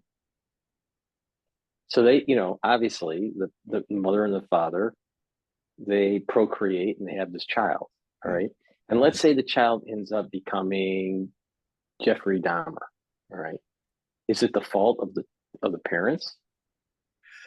Well, Jeffrey Dahmer, Because they created something, yes. just like mankind creates a machine, right? And let's say the machine can decide to turn itself on or off and make matzah. right? Right. Right, all right. Well, their Yeah. kid could decide to, turn on and off a gun and hurt someone or whatever. So I mean, you know, there must be a point. The bigger question here, the philosophical question, is there must be a delineation where people that make something, either biological or mechanical or some hybrid of it, um, are absolved from any wrongdoing. There, how many degrees of separation, or you've seen these famous mazes where Yeah. you push a ball and it hits a stick that hits a little car Yeah. that hits a Yeah. swing that I forget the how guy's many. name. He used to make those. Yeah, but Started with a but how G. many, degrees of separation is needed to decide, okay, the maker, whoever the maker is, either the celestial maker or one of us, a human, is not, isn't responsible for the actions of the system. Well, you know first, now I have a complicated thing. Karma has come home to Mr. Hogue. Since I kind of put you through the ringer with that, now it's my turn. Um, this is a very important thing because this is kind of what I'm planning to write in a book about that's based on the prophecies of my teacher Osho. That will really look at what you've given me is a bush called troubles, unexpected consequences, and and these degrees of separations are a form of trying to solve the problem of a big gnarly bush by trimming it down. The the levels of step are like leaves. You snip, snip, snip. Problem is when you prune a tree, for one leaf you snip, you have five more. Because the issue really has to go back to the root, where you cut the whole tree down, tree of troubles, by a new understanding. It is a it is such a challenge, Himalayan challenge, as Osho would say, because the understanding is that you first have to go back to education and see how, in the name of educate, which means to draw out, no education is doing that. We are dumping in a whole lot of stuff from other people, and we're being taught to think that these things that we didn't even ask for as children, didn't even have a chance to, given a time to ask the questions ourselves. We are forced by other people because there's no time for us to do that, they think, to shape a person. Education is not shaping a person.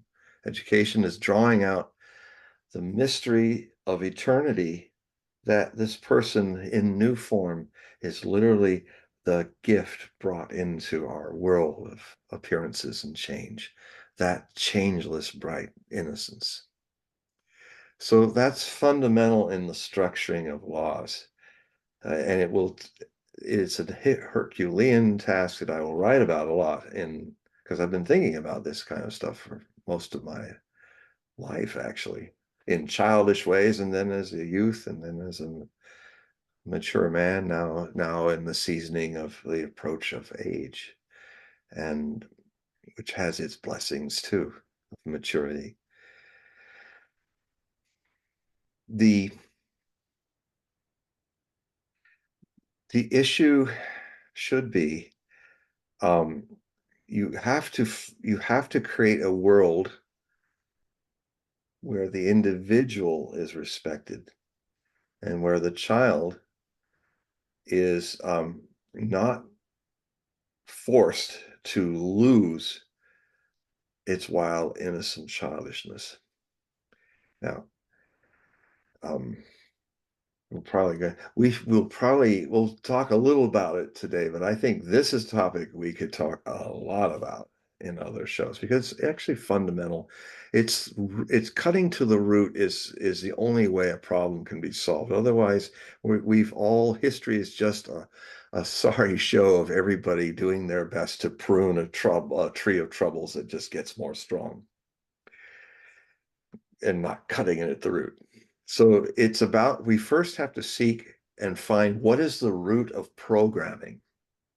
What is the root of people um, being programmed by society and by religions? Even atheism is a religion, uh, and and structuring a world on belief, which is believing in something you can't really prove or disprove, but through the authority of the person who says, well, I know Jesus meant this, and Jesus lived, and you have to have faith in me.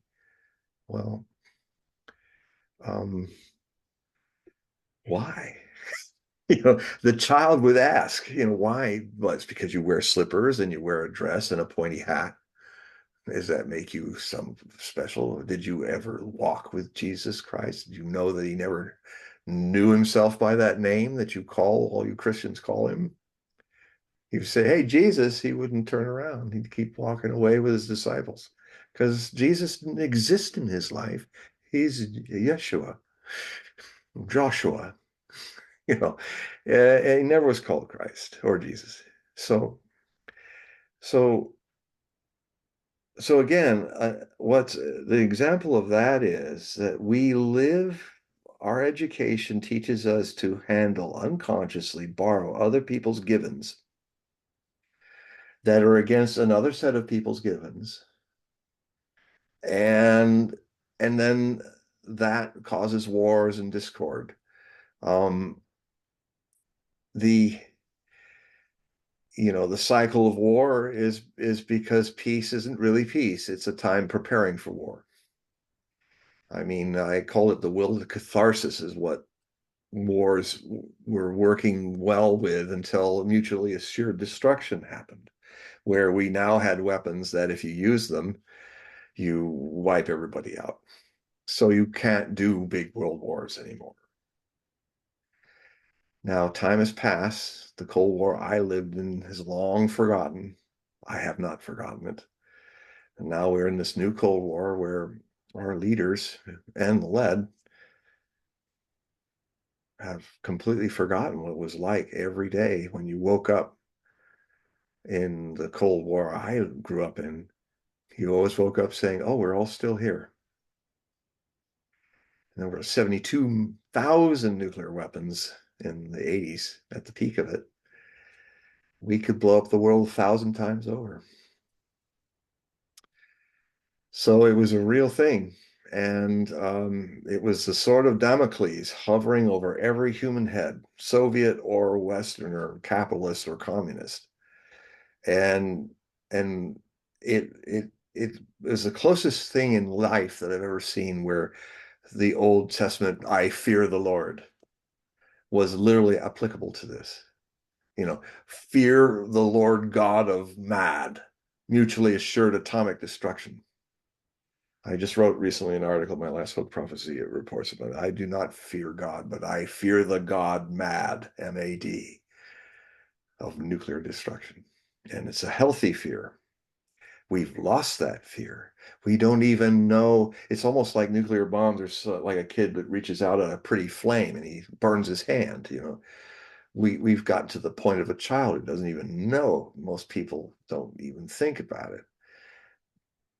If you've got leaders who don't think about it, you're going to have a nuclear war.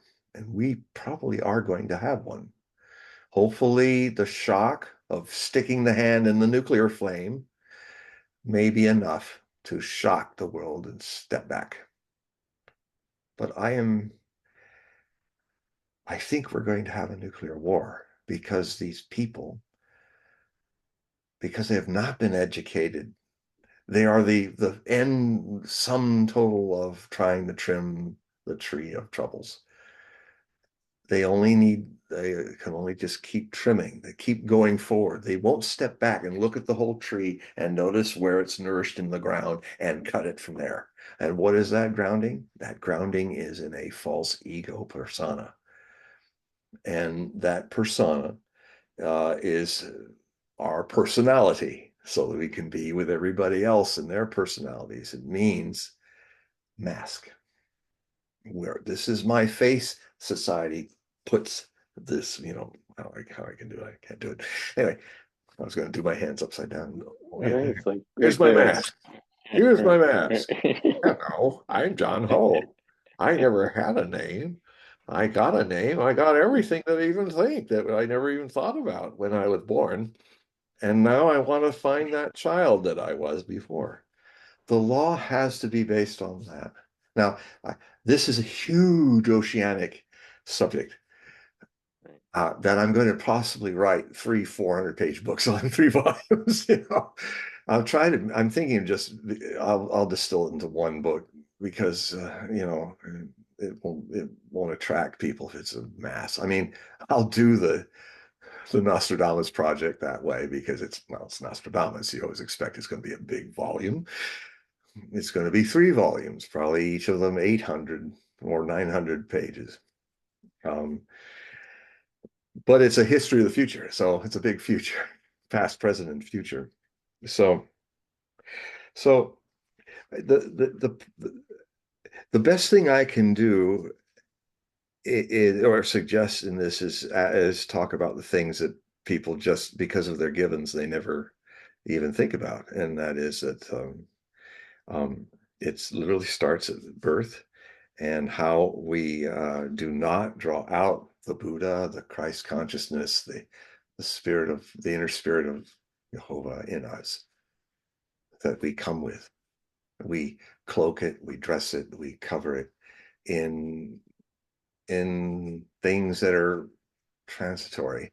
They're needed. And we're living, anyone that plays in the cosmic game of existence, if we come as the eternal now in a form, we're going to have to learn how to live in this form, and with the dialectical views. This is, we visit this. We're like the shape of a wave that's been imposed upon the ocean. But the way we train people, and this is fundamental to why everything doesn't really work, it tries, everybody, even Hitler thought he was doing good. Nobody thinks they're doing evil. And if they discover they've done evil, they can argue that it was programmed upon them. So the question in the oceanic metaphor is, how do we draw out the ocean and not forget the ocean for the sake of the shape of the rising wave in a new life on the surface of it? And the wave is real, but it's transitory. The ocean is eternity. How do we draw education so that the morality is that of eternal love, eternal consciousness, innocence? How do we base a system on that? Now it can only be done one individual at a time. It can only be done one person at a time. You never see an army of Moseses. You never see an army of Ezekiels. You never see an army of Christs or Buddhas. They're one person. Moses comes alone from the mountain with the tablets. I have 15 commandments.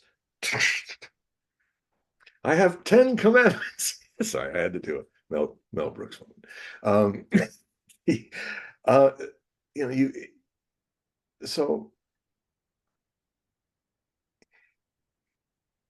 it's really the most important issue, I think, because if everybody gets out of the bed of the mystery before life on the wrong foot, or they're told not that foot, and it's the wrong foot, and because they're innocent, they step out of the bed on the wrong foot, told that it's the right foot.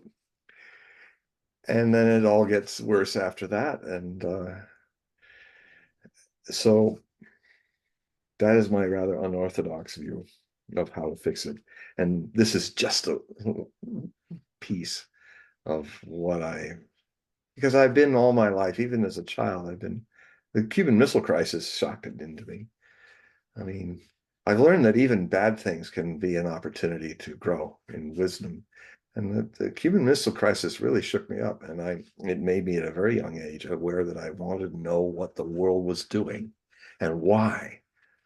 And so as a kid, I started to watch news like a news junkie. And when it was just the evening news and other things, I started reading.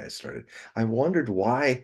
I got into history and saw how history is always repeating itself, it seems, or rhyming, or, new religions, new things to fight, new names for God to go to religious wars with. And yet it seems like something's missing, and what's happening is it's exponentially getting more complicated, the trees getting more gnarly, and seem to be reaching a singularity in this year, in the next 5 months, that could either see us blow it all up, or at the point of our collective species death being threatened, our life as a species being threatened. It could take us to another place where we do not commit auto-suicide. I mean, I think I've spoken to you in earlier shows about how I faced suicide. I was going to kill myself, throw myself off a cliff. My book, if people want to know the whole detail, is a book that was inspired by the suicide of Anthony Bourdain, who I never knew, but I learned so much about him watching his shows over the years. I loved him, flaws and all. Well, he was a man who really contemplated on suicide, and I said, the people who just in a sudden fit kill themselves, that's a mundane suicide. But the people who really feel it approaching and really are asking the question Hamlet asked, where he's at the cliff, ready to throw himself into the ocean and the rocks, to be or not to be.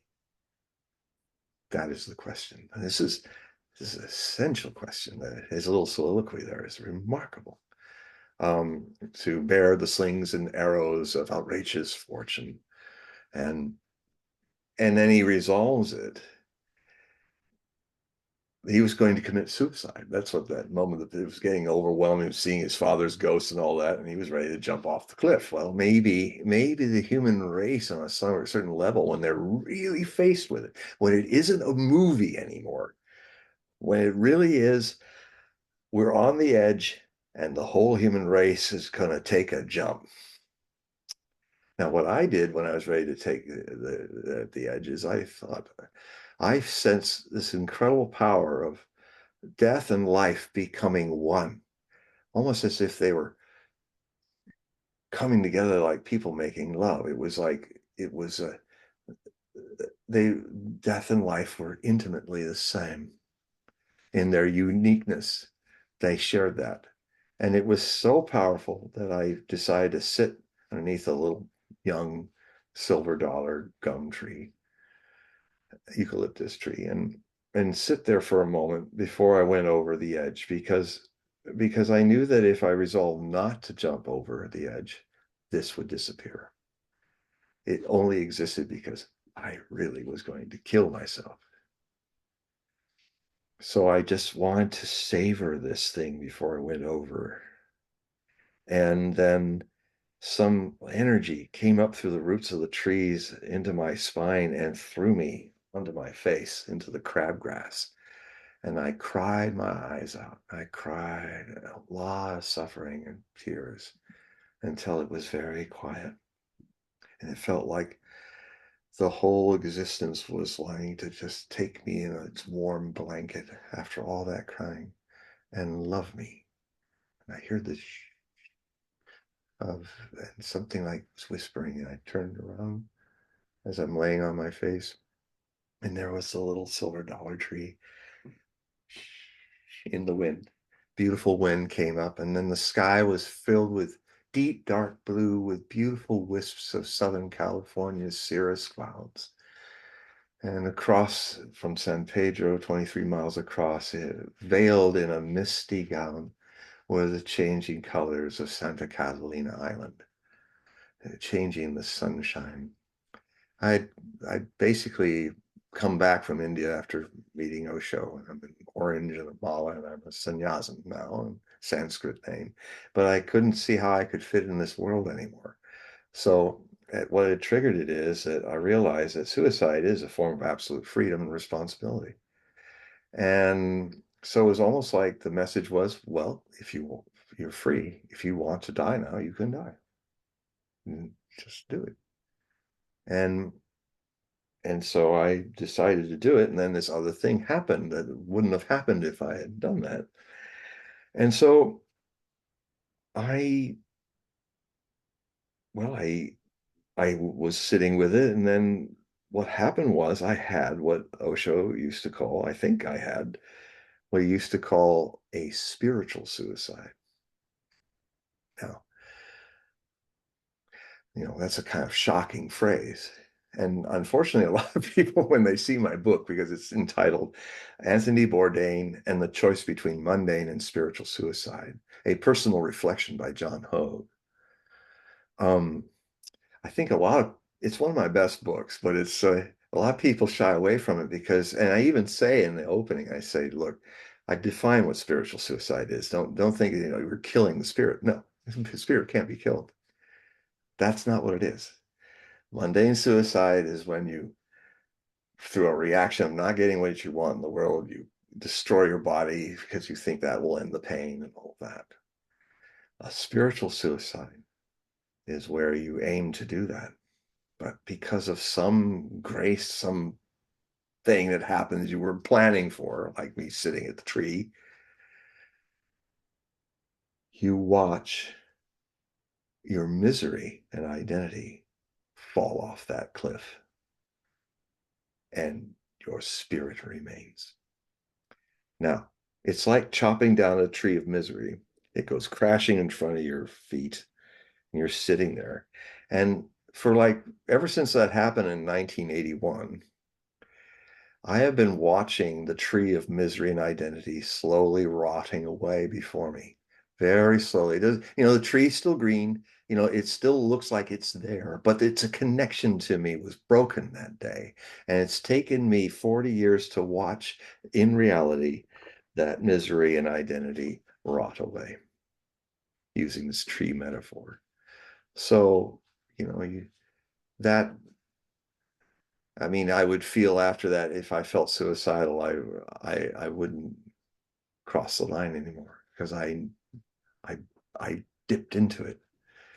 So this book describes all of that and describes the process, because I think this, when I think it's an act of intelligence when a person reaches a point of really saying, like Hamlet, to be or not to be. That is the question. So a law should have that fundamentally in it, a code of law and behavior. Ultimately, what is needed, which is not so abstract, but still, every individual needs to rediscover their lost innocence. And it's not a quantitative thing, it's a qualitative thing. You can't solve the world's problems because consciousness is a quality. You can become conscious, though. That actually may solve it, because all this darkness is descending on the world is because the human race, not really aware of it, is in collective manner, is reaching a place where the human race must evolve or the classroom ends. And because there's a feeling of some great reckoning, and people been feeling, they've been talking to me about it for the last 20 years, but it's been really, now it's really big. And I tell them, no, this is something you may not be conscious of why it's happening, but yes, the whole human race is perched on a choice of destiny, whether it continues to evolve or dies out.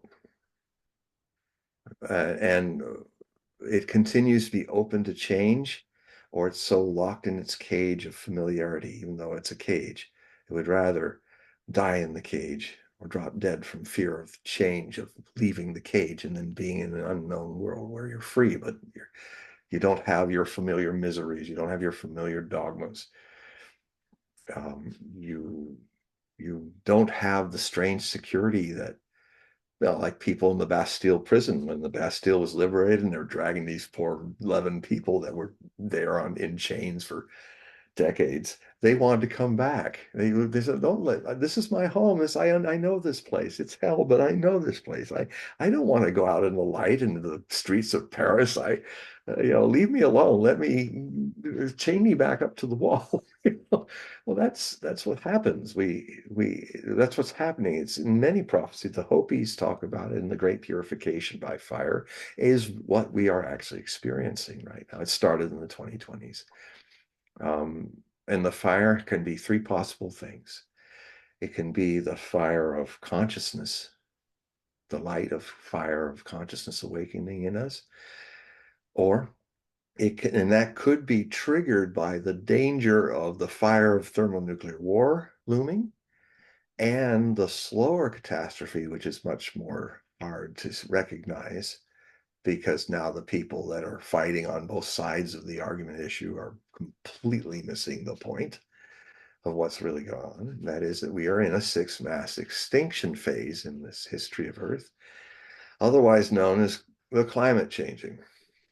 We can argue which way the climate is changing, whether it's human induced or not. I've been following this issue since over 50 years. And global warming is real. But the people who are denying it and the people who've decided to be puritanical inquisitors of it are both missing the point. I frankly trust the people who don't believe in it. There's a chance with them. These green people, these woke green people, they're just, I mean, they're Greta Thunberg immature. They're not, they have ideas of to change the thing and they don't even know the science of changing anything. They just believe in magic fairy tales and narwhals or unicorns. And their whole attention to how to solve it is to first destroy all the fossil fuel industries, turn off the nuclear power, and then without any energy or industry to be able to build or even scientifically research alternative things that really work, that actually replace fossil fuels when they've been tested over a long period of time to do what fossil fuels do, and that is cheap, infinite, affordable energy.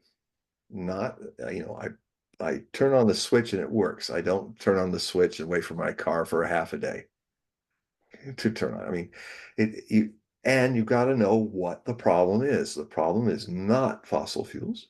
The problem is not that at all. It is CO2 emissions. The oil industries have not even tried to sequester carbon. There's beginning, but you don't have to take a successful energy source. You have to stop bleeding out the CO2. You have to find a way to trap it or return it to the earth. Or so it's and nuclear power, you can make it safer.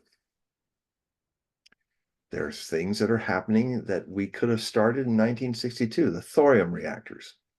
They don't melt down. They use rock salt to make power. You just take a little fissionable material, and we've got mountains of it. It can be spent fission. That triggers the nuclear event. And when it eats up, it dissolved. And if you don't feed a little more, the rock salt cools down and the nuclear reaction ends. You can't build bombs with it. That's why it didn't become ubiquitous all over the world. Because at that time in 62, everybody was wondering if they wanted bombs. So you can't make nuclear weapons out of it. So it's really not possible. You can try, but it's not. So it doesn't melt down, doesn't have a China syndrome. You don't have to have it next to water. You don't have any rods to keep underwater until if they get dry, then they suddenly start a reaction. It doesn't work that way.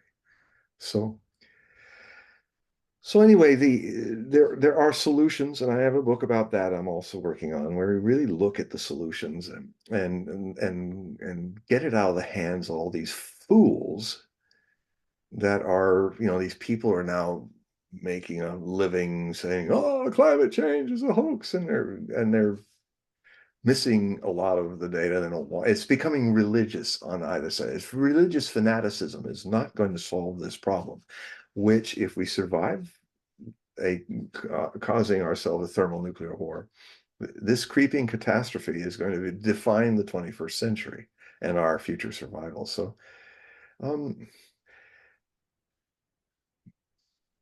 it must be getting late there in New York. I'm probably keeping you up. Well, before we go, John, I want to inform the audience again to make sure that you click the link. It'll take you to John's website. You'll be able to buy his periodical. He sends the periodical biweekly, I believe, or Well, it's kind of bi-monthly. whenever I can get it out because the times like it's been about every 2 weeks, 3 weeks. Sometimes it's small, sometimes it's big.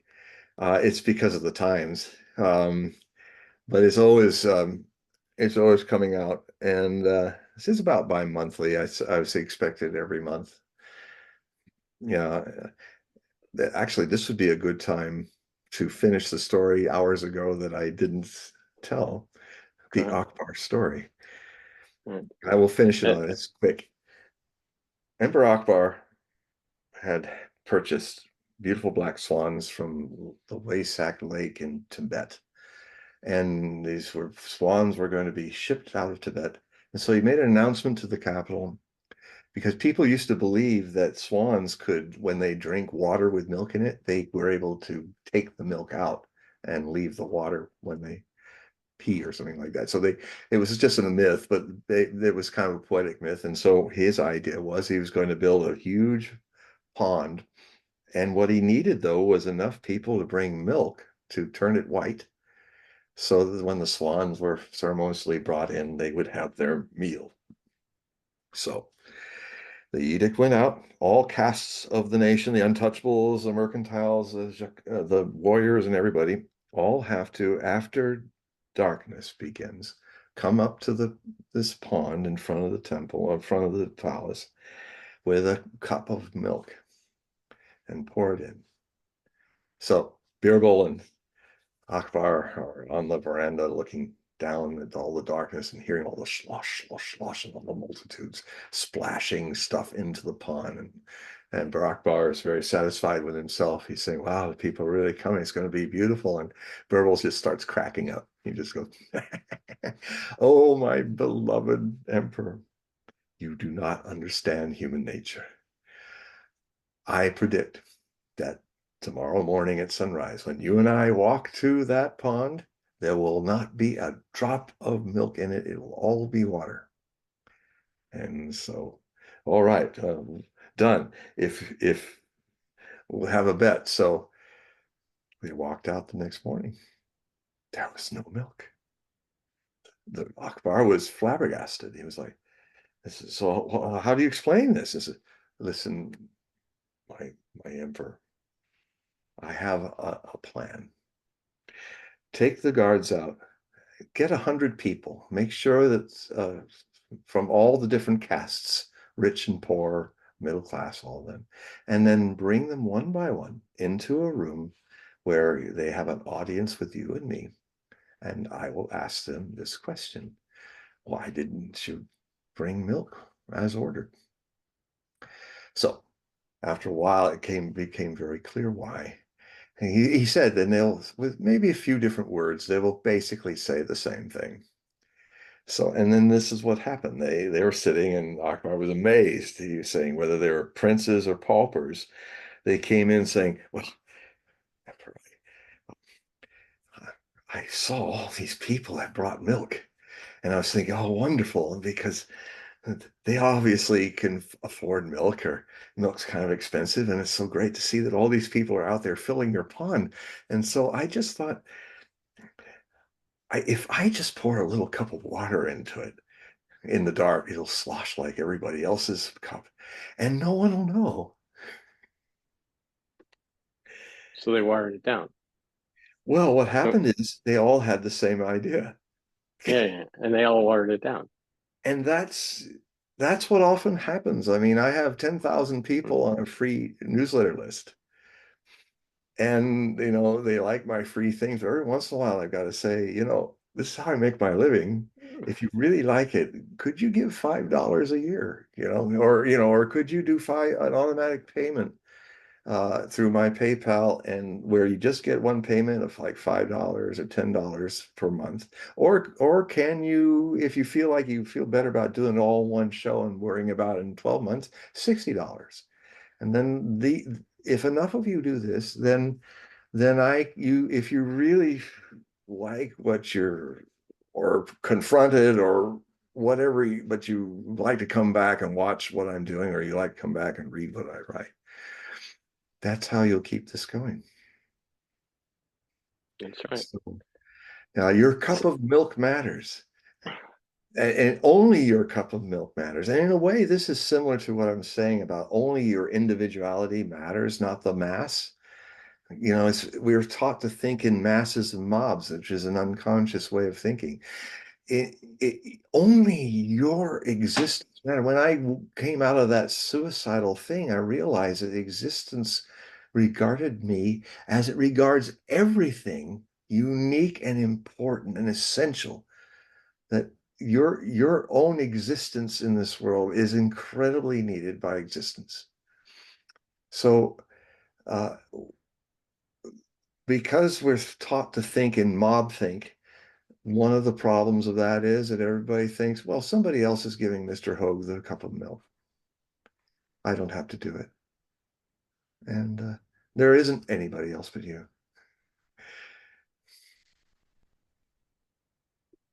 so the audience, please go to the description of this video and of the 11 other videos that we've done. Click that link. It'll take you to John's website. Please purchase the articles that he offers, his monthly subscription. And you also do readings. I've done a reading, it was almost 4 years ago. Yeah. I, Wow. I enjoyed it. I've known other people that have done it. So please sign up for a reading. It's an interesting conversation. It's a conversation, but you'll learn a lot, through these readings. But please click the link, take you to his website, and purchase the periodical and the other stuff that he offers. So thank you, John, for being on the show. We'll do this again and say goodbye to everybody. Goodbye, everyone. I love you. What was the Russian way of saying it? Mocha mocha. Oh, What was it? poka poka. Polka polka. All right. All right. Poka. Let me stop the recording.